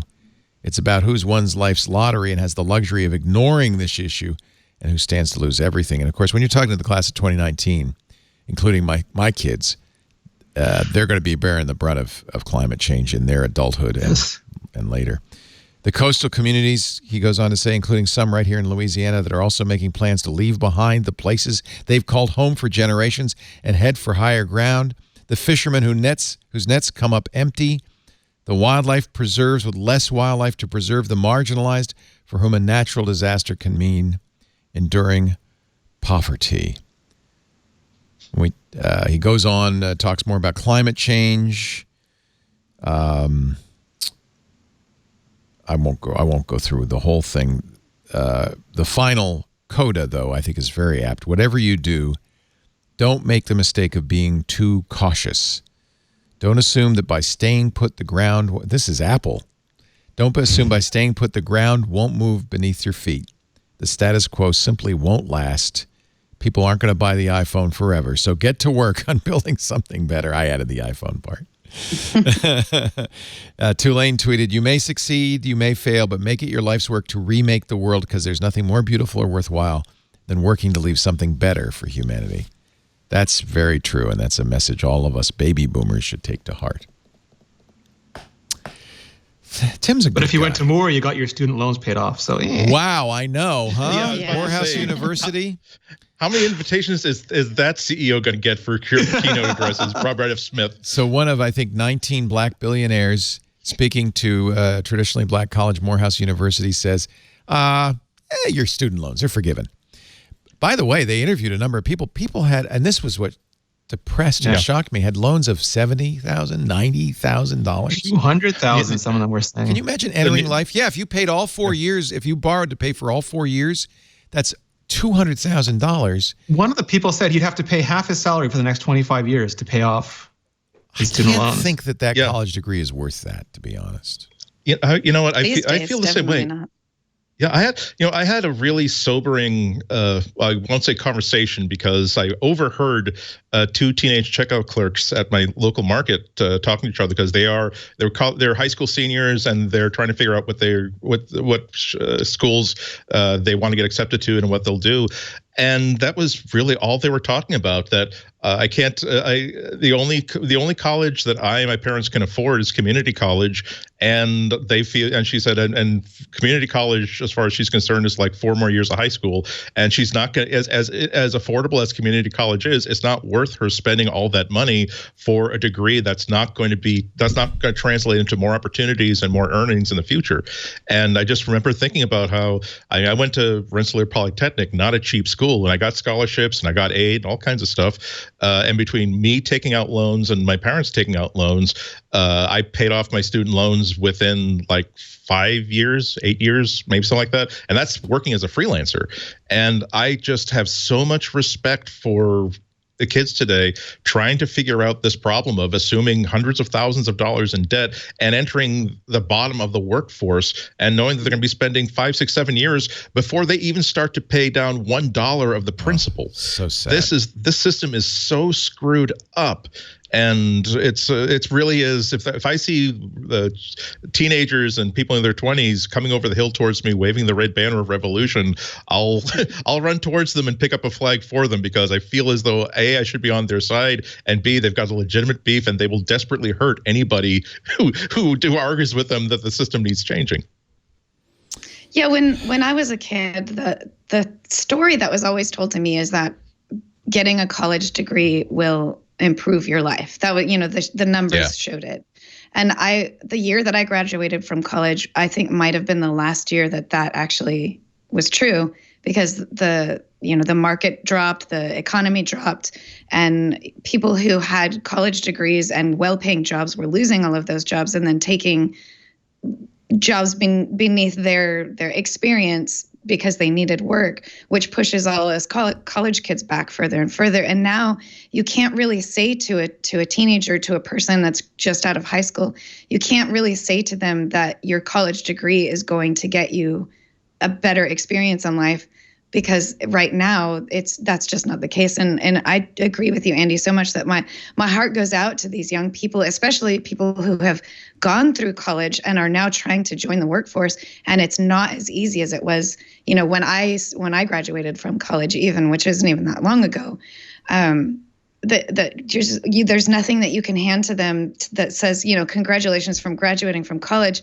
Now you have to move back in with your parents because you can't find work because you're, just graduated from college, Yeah, and the knock-on effects are. I really I was ashamed of myself for not appreciating this until I read about this in a really good piece, I think, in the New York Times, that if most of your time and income has to go towards paying down your college debt, here are things that you don't wind up buying. You don't wind up buying a house, and you certainly don't wind up starting a business. And maybe you decide that I can't afford to have kids. And so we are the risk of having an entire generation that did not have the ability to build wealth, that to have a piece of property that they own and then can leave to their kids or sell, or growing a business that they can use to hire other people and generate wealth that they can put back into the community. Or again, you're 48 years old and you finally feel as though you're kind of on top of your finances, but now do I want to be a parent at age in my 40s and early 50s and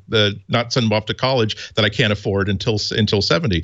It really is going to be a huge generational problem. And it's like it's as depressing as Tim Cook's speech about how global warming will probably kill your great grandkids. And gosh, I'm sorry about that. Now I'm going back into my into my suite at this brand new $80 billion office complex. It's going to be far worse than debt. This is going to be a really big scar on our society that we will never be able to rub away. Wow, and I thought I was dark. Sorry. Again, please call. Please you can call talk me about Lyle. something fun now, like the whole Huawei ban. Also, Leo, congratulations on your daughter graduating. Yeah. Yay! Yeah.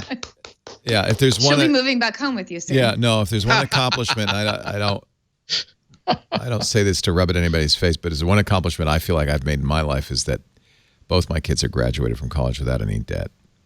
And that's great. Yeah, that's more than I did as a kid. It's more, obviously you guys, same thing, but I think it's really, I feel very fortunate that I was able to do that. And it's thanks to you, podcast listener. Thank you. If it weren't for you, I don't know what I'd do. Yeah, we got some bad news this week. I don't know, this is kind of inside baseball, but there is I've inveighed against them in the past, the Interactive Advertising Bureau, or IAB, which is a group that essentially represents advertisers, as you could probably tell by the name, but they represent advertisers in mass, and they're sticking it to podcasters. And who does your metrics for Vector, Rene? Who do you know? The metrics? The download numbers? I use Libsyn for the hosting, and they provide numbers. Yeah. And a lot of people do. We've always used a company called PodTrack. Advertisers are increasingly required that you use an IAB certified download. And I understand why they want that, because there needs to be a standard, right? So that, because some companies claim millions of downloads when in fact all they're telling you is their number of server hits. So it's important that there be a standard. Unfortunately, the standard that IAB has created is a significant no lower number. We've just been informed by our by Podtrack, who does our measurements. Podtrack says they're compliant, but they are not certified, which was a kind of a shock to us. And they told us that starting June 1st, they will be fully compliant, adherent to IAB numbers. And they said expect a 20% drop in your numbers. Wow. Which is 20%. In fact, it's a significant cost, millions of dollars, because we will have to do make goods and all sorts of things. I don't know how this is the upshot of this is going to be, but we feel it's unfair. We use Podtrack's numbers, but we've done our own counting. I think we come up with a number that's very, very accurate as to the number of people downloading, but it is a higher number than the IAB number will end up being, as far as I can tell. So if you're a podcaster, be aware of this. If your sponsors require IAB certification for your download numbers, which I expect everybody, every advertiser, every agency will eventually ask for, be prepared, because those numbers, in our opinion, I don't know what we can do about this, in our opinion, are artificially lowered, which is, of course, what advertisers prefer. Yeah, it's curious that it goes in that direction. Curious. The chief issue seems to be, and we're going to have a technical call after the shows today, so I'm going to find out more. The chief issue seems to be something called deduplication. When you use a podcast client, say Overcast, to download, sometimes these clients will open multiple streams to the downloader to speed up the download, which is fine. But that then looks like you're downloading, let's say Overcast opens 5 streams to download MacBreak Weekly. If you were only counting downloads, you would get 5 times the downloads from that one person. So we do something called deduping. We look at the IP address and we do not count it more than once per hour. Any hits we get from that IP address in 1 hour count as one person downloading it. That seems fair. It does undercount, because if you're an Apple employee or a Microsoft employee, all Microsoft employees appear as a single IP address. So even if 10,000 Microsoft employees download a show, we get one download. But we understand that. We kind of built that in, fine. But we want to make sure the deduplication number is accurate. The IAB apparently dedupes over a week. So if anybody from that same address downloads a show more than once a week, it counts as one download. And that is, I think, the primary reason there's a 20% depreciation in the numbers. It makes sense if you're a weekly show, I guess, but Vector is going to get hit by that because you do how many shows a week? Yeah, 4 to 5. Yeah. So you're going to count on an 80% drop in numbers. So that's not good. Could we ask people at Microsoft and elsewhere to always download our podcast via a VPN, so they'll get they'll get their own IP address, so it won't count as just one number. I don't know what the answer is going to be. By the way, I'm being corrected. Patrick says it's not 1 week, it's 1 day, so that would be okay for Rene. Okay. And I think I think I understand their reasoning behind this, but it's been our experience that different family members might download it and still appear as a. Yeah. We feel like if you download it we get another hit from that person after an hour, most of the time that's a new download that should be counted as a new download. In any event, there are other reasons, but we're expecting a big depreciation. And the only reason I bring this up, it's not about Twit or MacBreak Weekly, but I think for people who listen to podcasts, and I know that's you because you're listening to this, you should be aware that this is going to be an advertiser-enforced big hit on every podcaster you know. And, if you wonder why podcasts go out of business over the next year, wonder no longer. We've been kind of waiting for this to happen. And it now has the other shoe. Thanks, jerks. Jerks. Jerky jerks. We love our advertisers. The advertisers are amazing. It's never the advertisers that are and it's reasonable that they would want some sensible way to do it. I don't know if Libsyn is IAB or not. You should check. I don't see anything. I'm looking, but I don't see anything. I think they're not, as I remember. So it's going to be interesting to see what the shakeout is on that. It's going to hurt us if all of this is the case. Even on event days where I upload 3-4 at a time, that'll just be disastrous. Yeah. So we'll see. We'll see what happens. Interesting story about WhatsApp. We have reported. Did we report last week about the WhatsApp hack.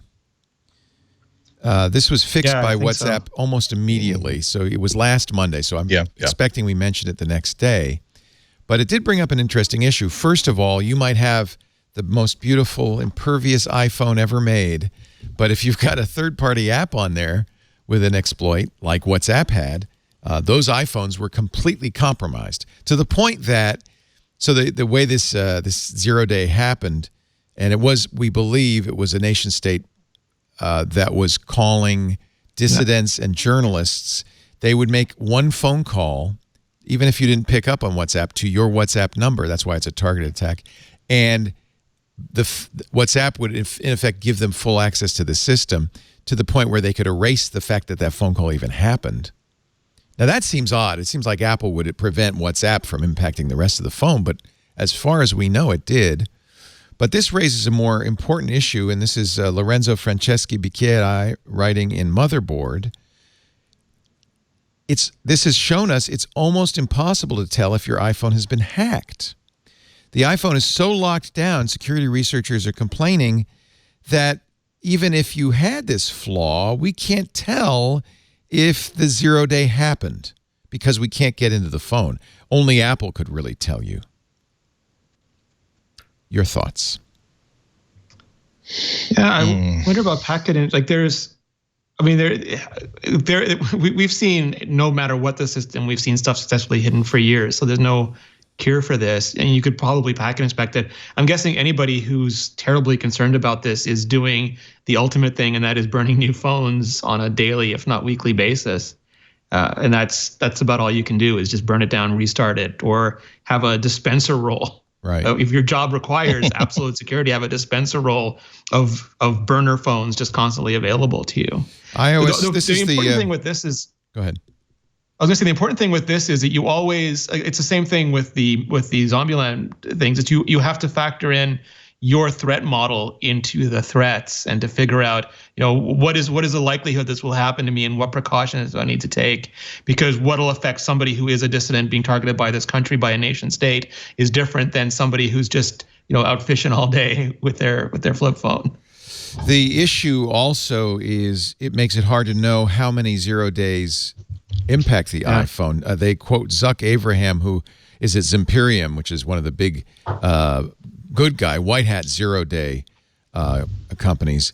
They don't make them. They reward people for finding them. They act as a marketplace for companies that want to know about 0 days. Abraham said in the last few months he's seen a lot of targeted attacks against iPhone users, so many that it is, quote, mind-blowing, but he declined to provide more evidence or details about the attack.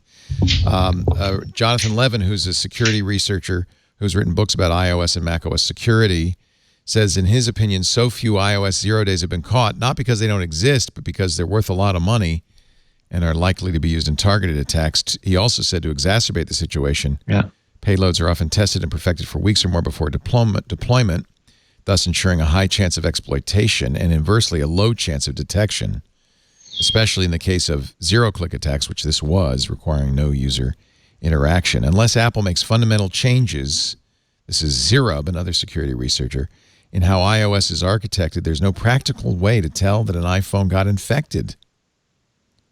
Yikes. So what would their changes what be? I'm hearing from this is that the iPhone is so secure that you can't tell if it's been hacked. I wouldn't use the word secure. I'd use the word locked down. So don't conflate them because, well, in fact, another security researcher says that Apple's strategy, this lockdown strategy, this, quote, security strategy, works against hobbyist attackers, but is quite counterproductive against professional attackers. So then what's the solution, though, in this case? Is make it less locked down, which therefore means make it less secure? No, I think this. I will submit. I don't. My guess is the way to make it more secure is to give security researchers access to this in some form or fashion. This is one of the complaints against the DMCA and the restrictions against reverse engineering. Is that it's very important that security researchers can bang on this stuff to find this stuff. if a system is so locked down or protected legally from this kind of if it's obfuscated, or you can't legally attack it, then you're going to become less secure as a result. It's kind of an oddly contrarian result. Yeah. That's why you hardly ever hear about these things happening to like Linux distros. Not only because there's practically no one using them, numerically speaking, but also because if you go for a completely open source operating system and running completely open source software, at some point somebody has banged on it. People will even bang on, complain about things that are working perfectly fine in the open source community, let alone things that are security problems. But it's an interesting point of view. It also points out that there's so many exploits that will always be in the wild but will never be heard of.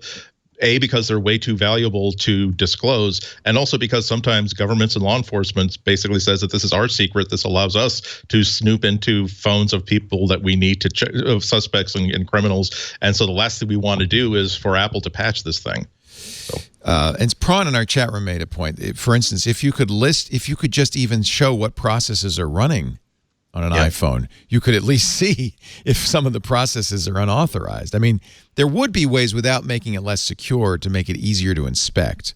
And it's hard because like a lot of them are really good at hiding too. And I was thinking of like packet inspection, but they're very good at bundling that kind of stuff up too. Yeah, it's an interesting problem to solve, just architecturally speaking. And I think their goal is just to keep hardening it. And there was this thing going around saying that that iOS 13 is going to be practically unjailbreakable. Like they've gotten it to a point where it's locked down enough that you can't even jailbreak it anymore, which is both good, again, it's good and bad. Right. I mean, that takes a year, 2 years to break through each time.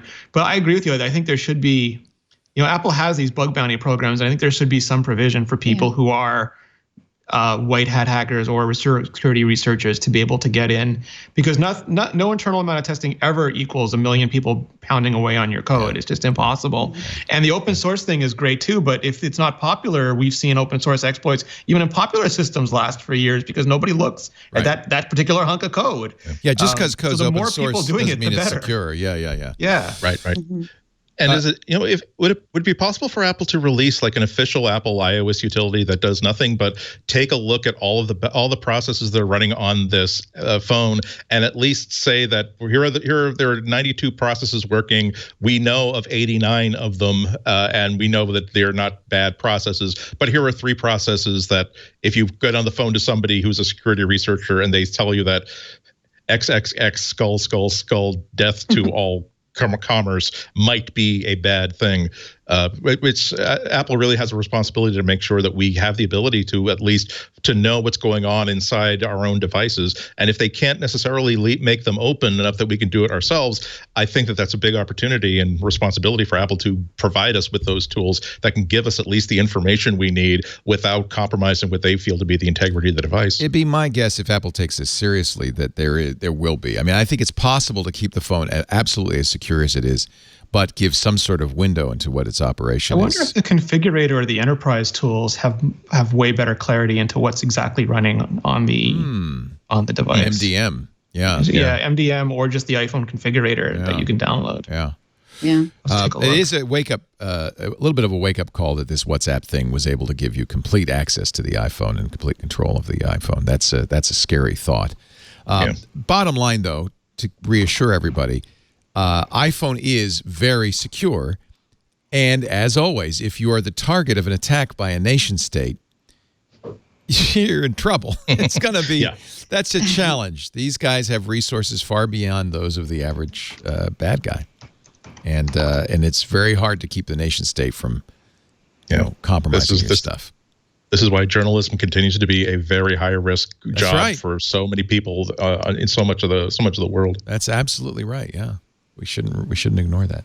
All right, let's take a little break, and we'll give you one last chance to commit journalism with your picks of the week. I'll wash my hands afterwards. Yes. Our show today brought to you by ExpressVPN. Now that you know how dangerous the world is, maybe you want to think about protecting yourself when you're on an open Wi-Fi network or even your Wi-Fi at home. A virtual private network encrypts your data from your computer to the outside world so that no one can snoop on you. Your ISP can't see what you're doing or where you're going. The hacker at the coffee shop can't attempt to get into your system. And it gives you some other benefits, including the elimination of geographic limits, because with ExpressVPN, they have servers all over the world, and you can emerge on the public internet in the country, practically any country, the country of your choice. ExpressVPN secures and anonymizes your internet browsing by encrypting your data and hiding your public IP address. And of course, with any VPN, it's important to check the VPN because you're going to now rely on the VPN company to protect your privacy. And I can tell you from personal experience and news stories, ExpressVPN does exactly that. No tracking. They have no way of knowing who you are, and they do not share. They have no information they can share with anybody else. And boy, is it easy to use. They've got apps that run seamlessly in the background of every device you're using, whether it's a computer, a phone, a tablet. One click, you turn it on. One click, you turn it off. And it means you don't have to worry about snooping or hacking. Less than $7 a month. I know people always tell me, but I can get VPN XYZ for free. Let me point out that if it's for free, they're doing something to pay for that expensive server, and it probably is something you won't like. ExpressVPN believes in your privacy, protects your privacy and security, and it's a very fair price for the best. The number one, according to TechRadar, the number one VPN service. 30-day money-back guarantee. It's fast, it's secure, it's effective. Protect your online activity today and find out how you can get an extra 3 months free with a 1-year package. ExpressVPN.com/MacBreak. ExpressVPN.com/MacBreak. ExpressVPN.com/MacBreak. Thank you, ExpressVPN, for believing in MacBreak Weekly. And thank you for using that URL. You believe in it, too. Andy Ihnatko, pick of the week. Oh, I know how dangerous it is to recommend something on Kickstarter. Oh, but you know what? I know what you're going to recommend, and I bought it too. Yeah, I know. This is a travel tripod, which doesn't sound really exciting until you take a look at it and take a look at the video and realize that, my God, someone who has been annoyed by tripods for 30 years finally applied some engineering to the problem. And by the way, we should say Peak Design has worked with some of the best photographers in the world. They are a superb company. I use their Peak bags, Peak straps. They're fantastic. So these guys are photographers. They know photographers. Right. But as far as design goes and as far as like delivering on Kickstarters, this isn't just some dude ordering stuff off of China. So the big deal is that they've made like a full-size travel tripod that is so super compact, because as they say in the videos, the one thing that will get people to buy this, that they realize that the biggest problem with tripods is that most of it in your bag is negative space, because the tripod legs are like round cylinders. So they basically created they're wedged, sort of like the shape of them is like a arc tube, and so it all collapses down together and fits together into one solid cylinder of aluminum or carbon fiber. So it is actually about this. It's about the size of a Pringles can scaled up just a little bit, and not only that, but they've created a tripod head where instead of having 3 knobs like on my travel tripod for up, down, left, right, you basically twist one knob, push the camera where you want. Nice. They have and just look at, and this part of the video, they say, well, you know what, there is the hollow tube for the central support is hollow. We could put something in there. I know, let's design a phone mount, tripod mount that just will handle any phone, and you can just simply store it inside that central leg. Again, you could, if I wrote down a list of everything that annoys me about tripods, I have 4 or 5, because I choose one based on which problems I don't want to deal with in this situation.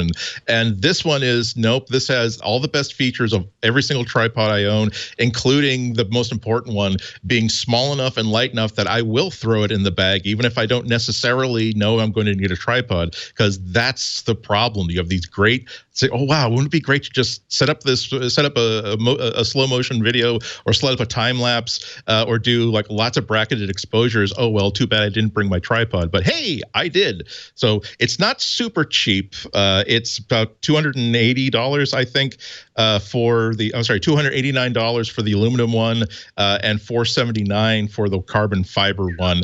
Fortunately, it's running for 60 days, so I already spent my mad money for the month already for May. So, but next month I kind of really have to buy this one because it really is. It will. My mantra when people like ask me about like buying the new version of whatever is always that anytime you buy something, particularly like tech or photo related, if it doesn't solve a problem or create an opportunity, you probably can do without it. This one solves a problem and creates opportunities for me. So I don't like spending $290 willy-nilly, but oh my God, do I ever have $290 for this thing? I don't want to wait. I don't want to pay full price later on. I want to get it as soon as possible. Yeah, I saw it on Petapixel this morning, and I immediately ordered it. Yeah. Because a tripod's an important thing. You don't want to, and I always pack it, but it takes up a lot of space, and this is brilliantly thought out. And I have Peak's bags. I have Peak's straps. Trey Ratcliffe worked with Peak early on to create great bags, and so I don't know if Trey worked on this tripod, but it looks like it would be Trey approved for sure. I found out about him this from Trey's Instagram. So this was this also made me feel funny because oh my God, I'm just like the Kardashian fans who like he saw someone he's a fan of somebody on Instagram and they recommended something and now you're buying one. But no. This is Trey Ratcliffe. Trey Ratcliffe is awesome. He's not just pushing something against his face and taking a selfie and collecting a check. I'm sure this is something he believes in. He's the Kylie Jenner of nerds. He's okay. We can we can follow him into the darkness. No, good pick. It would have absolutely been mine. I ordered it immediately, and I'm glad you're going to be able to get it next month because and it is considerably cheaper. Like the expensive one's $121 cheaper than it will be. So you do get a pretty good discount. $61 for the aluminum if you order it now on Kickstarter. I have really sworn off Kickstarter. This is different because it's Peak. Great stuff. Lory Gill, your pick of the week. So this week, I'm not choosing a product. I'm going to have some goodies next week and the week after. Well, you save up because there's some good ones coming up that I can't tell you about yet because they're not ready. But this week, I just wanted to pick the new Pride watch face on Apple Watch because it brings joy to my life. Yeah. Not just in that it looks really good, but one of my favorite things about the way they designed the new Pride watch faces is when you tap them, they ripple, and the more you tap them, the more they animate. So I just love tapping on my watch face just to watch them sort of jiggle and wiggle around all the time. They're beautifully designed, and Pride Month it starts in June. So get ready for Pride Month with your watch face for Pride this month. And if you happen to have a Pride watch band to go along with it, that's great too. Yeah. They're beautifully designed. They're just gorgeous. I hope they make more like this, not just for Pride, but for anything, because to me, this is one of the best. It's better to me than the liquid Apple Watch face and the other motion related ones. It's just so, I don't know. It's a really wonderful, beautiful, lovely looking watch face that I think everybody should have. Look at it right here on my wrist. You can see, I'll do the ripple. And just tap it a couple of times and watch it get bigger. Oh, that's cool. Yeah. The more you tap it, the more it Isn't that gorgeous? That's nice. This is why, as an Android user, I still want an Apple Watch. Yeah. This is an analog one, but I like the analog because it has 4 complications on it, which I'm a big fan of the complications. So it's got to have those. That's really pretty. Love that. Thank you, Lory. Good pick. And now it's free if you got WatchOS, what is it, 5, the newest? Or is it 4? It is WatchOS 5.2.1. 5.2.1. Which it came out, I think, on the 13th. So it's been over a week now that it's been available. Very nice. I guess that leaves you, Rene, your pick of the week, my friend. So I'm making up for Lory and again pulling an Alex because I'm recommending the Holy cow. the Oculus Quest. Just came out today. Yes, this is owned by Facebook, and that does give me the Wiggins because I still find them to be a toxic organization.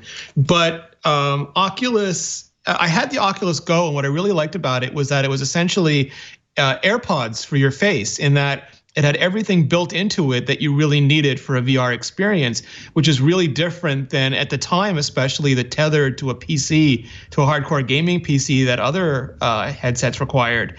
And a lot of them have Wi-Fi rigs now and things, so it's much better. But this still is one light, small headset. It's heavier in the front because it has to carry everything. And it's not the same resolution or graphics. It's a mobile chipset because it's in the headset. So I got it and I downloaded the Darth Vader game and I got to play around with some lightsabers. And they have a lightsaber version of Tap Tap Revenge as well, which is awesome. That sounds like fun. And it's just a lot of fun. You know, I created my own account, did not sign in with a Facebook account, and that was my one allowance to get me to do this, so I didn't have to log back into Facebook to do it. But I'm looking forward to trying it out. It is my first day. I only gotten to try it a little bit, so I'll have more details on it soon. But I'm still a big fan of VR. Like, if you want to I watch my godkids play it. I watch, Georgia, she has like 3 or 4 of them in her basement now, and they just all play these online like dungeon crawler games together. And it's just really, an absolutely I'd like to amazing see that. Experience. She's gonna make a video of that. Oh yeah, it's great. Like, they're all slaughtering orcs and attacking dragons in the same, or I think they do it in different rooms. They don't hit each other, I think, at this point now, but they're all playing together still. And it's an amazing thing. Like, it's different than AR. Like, and I don't think one has to win and one has to lose. I think we'll eventually have a graduated set of experiences, from like augmented layers of information to full AR objects to full VR environments. And I'm super happy about that. Don't you love how jealous we can be about kids and the toys that they have? It's like, oh man, if I was a big enough Star Wars nerd as I was. Go ahead. So like I said, the goofiest thing about that is, like, you will give them full in-depth cutting edge AR and they're super happy, and then you will show them Pac-Man, and that's just as new to to them, and they're just as happy. Although I think dungeon crawling in your basement sounds like a lot of fun. Go ahead. I'm sorry, Andy. No, I was going to say there is still one of the basic wonders of humanity and childhood is that there is still as much play value in an empty paper towel tube for an 8-year-old as an advanced AR system. Yep. My pick of the week is not quite so fun or exotic or even expensive. In fact, it's free. If you, I like Lisp. Call me crazy. Yeah. Parentheses and me go together. Normally, if you're a Lisp programmer, you're probably running Emacs and Slime on your command line or from your terminal. But there is an easy and I think very acceptable way to get into Lisp on a Macintosh. It has been for years. There's a free program called Clozure CL, Clozure, Clozure ZL. But it was sad because it didn't work on Mojave. But they fixed it, and it does now. It also works on OS 10 if you want it. But the Mojave version is great because they have a REPL, a listener window, and a text editor window. You don't have to all that configuration trouble with Emacs and Slime. It makes it very easy and a great way to get into Lisp. I think Lisp should be everybody's first programming language. Absolutely. Or a Lisp-like language. Actually, my favorite's Racket, which is based on Scheme. But this is a great thing you could put. By the way, Dr. Racket is available on Mac as well for free. But this is, if you're interested in Lisp or you want to play with Lisp, this is a great way to do it. Clozure CL is a very good Lisp, CCL. And it's available once again on Mac OS on Mojave. Highly recommended. And I know I'm spitting into the wind with this one, but still, that's my pick. Now, and Jot for life. Now it's time to say goodbye to all our family. I hate that when that happens. He's got to go Rift, Mr. Rene Rift Ritchie, imore.com. Catch him on Vector. You going to do a thing on your Oculus on Vector? I will. I just right before the show uploaded the MacBook Pro video, so now I'm going to work on this. And I have a Huawei thing with Ben Beher. I needed a big brain to talk about all the Huawei stuff and if it will impact Apple and Google and Microsoft and how. And so I got Ben Beheron on, so that'll be up tomorrow. Super cool. Supercalifragilistic. Thank you, Rene. Andy Ihnatko. Thank you. We'll see you on WBHGBH in Boston when? Actually, I was just on yesterday, and that's a great show to watch. Not for me, but because John Waters has a great interview on the show for half an hour. I did get to meet him. I did get a picture with him, and I did get him to sign my Laserdisc of Serial Mom. So wow, he is just amazing. At 72, he is just still the same John Waters that made movies with Divine in the 70s. I'm just. Did you go and drag auditioning to replace Divine? Because I think you could perhaps pull that off. I could. Well, no one can fill out a muumuu like, or let alone his shoes. But I will say that morning I was like, we have to look nice for John Waters because, but not. So what? How about this tie? Like, should I be wearing tie? No, I should be. Yeah. So I'm sure he appreciated the sideburns. He still have the pencil mustache, and it's epic. If you when you get to see it like from 1 foot away, it's like, my God, it's not like makeup pencil. It really is just a dense line of mustache, and it's like I would not dare touch it because I'm unworthy. But I felt as though like if I could touch it, I would get some sort of magical, mystical vision that would improve my life. Amazingly. Now you make me want to do a new show called This Week in Facial Hair. You should actually he's touring with promoting a new book. You might be able to get him for Triangulation. Oh, that'd be fun. And he would be incredible. That would be awesome. Thank you, Andrew. Lory Gill. Thanks. Heart and soul of the fine band Sickburn. Also, as a side gig, managing editor at imore.com. It's this other thing I do. Yes, this other thing I do. Anything else you want to plug? This other thing you do?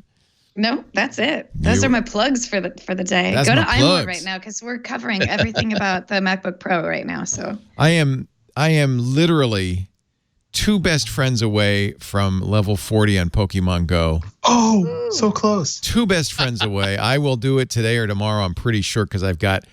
By the way, Karsten, we're 1 day off from best friendage, and then suddenly you fall off the map, dude. Open my gift. He ghosted you. He ghosted you. I'm doing it right now. There's several people. If they open my gift, I'll be level 40. Wait till Leo puts his egg on. The bad news is that means the end of Pokemon Go for me. I'm going to unfriend everybody because I don't want to leave them hanging, and delete the app because Harry Potter Wizards Unite is slowly. But you're going to get your shiny coming. Lapras this I was weekend, trying Leo. to wait so that my wife would be best friends with me before you. Oh, I was wondering what was the holdup. No, I'll do it. Wait a minute, let me now. put down an egg. We could do it on the air.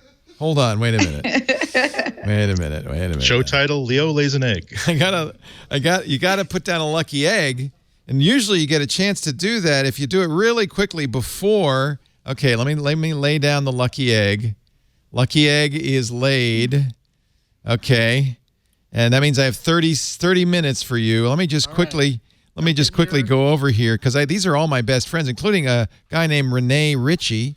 Love the old Rene, but he can't do anything for me anymore. That's why I haven't opened any gifts.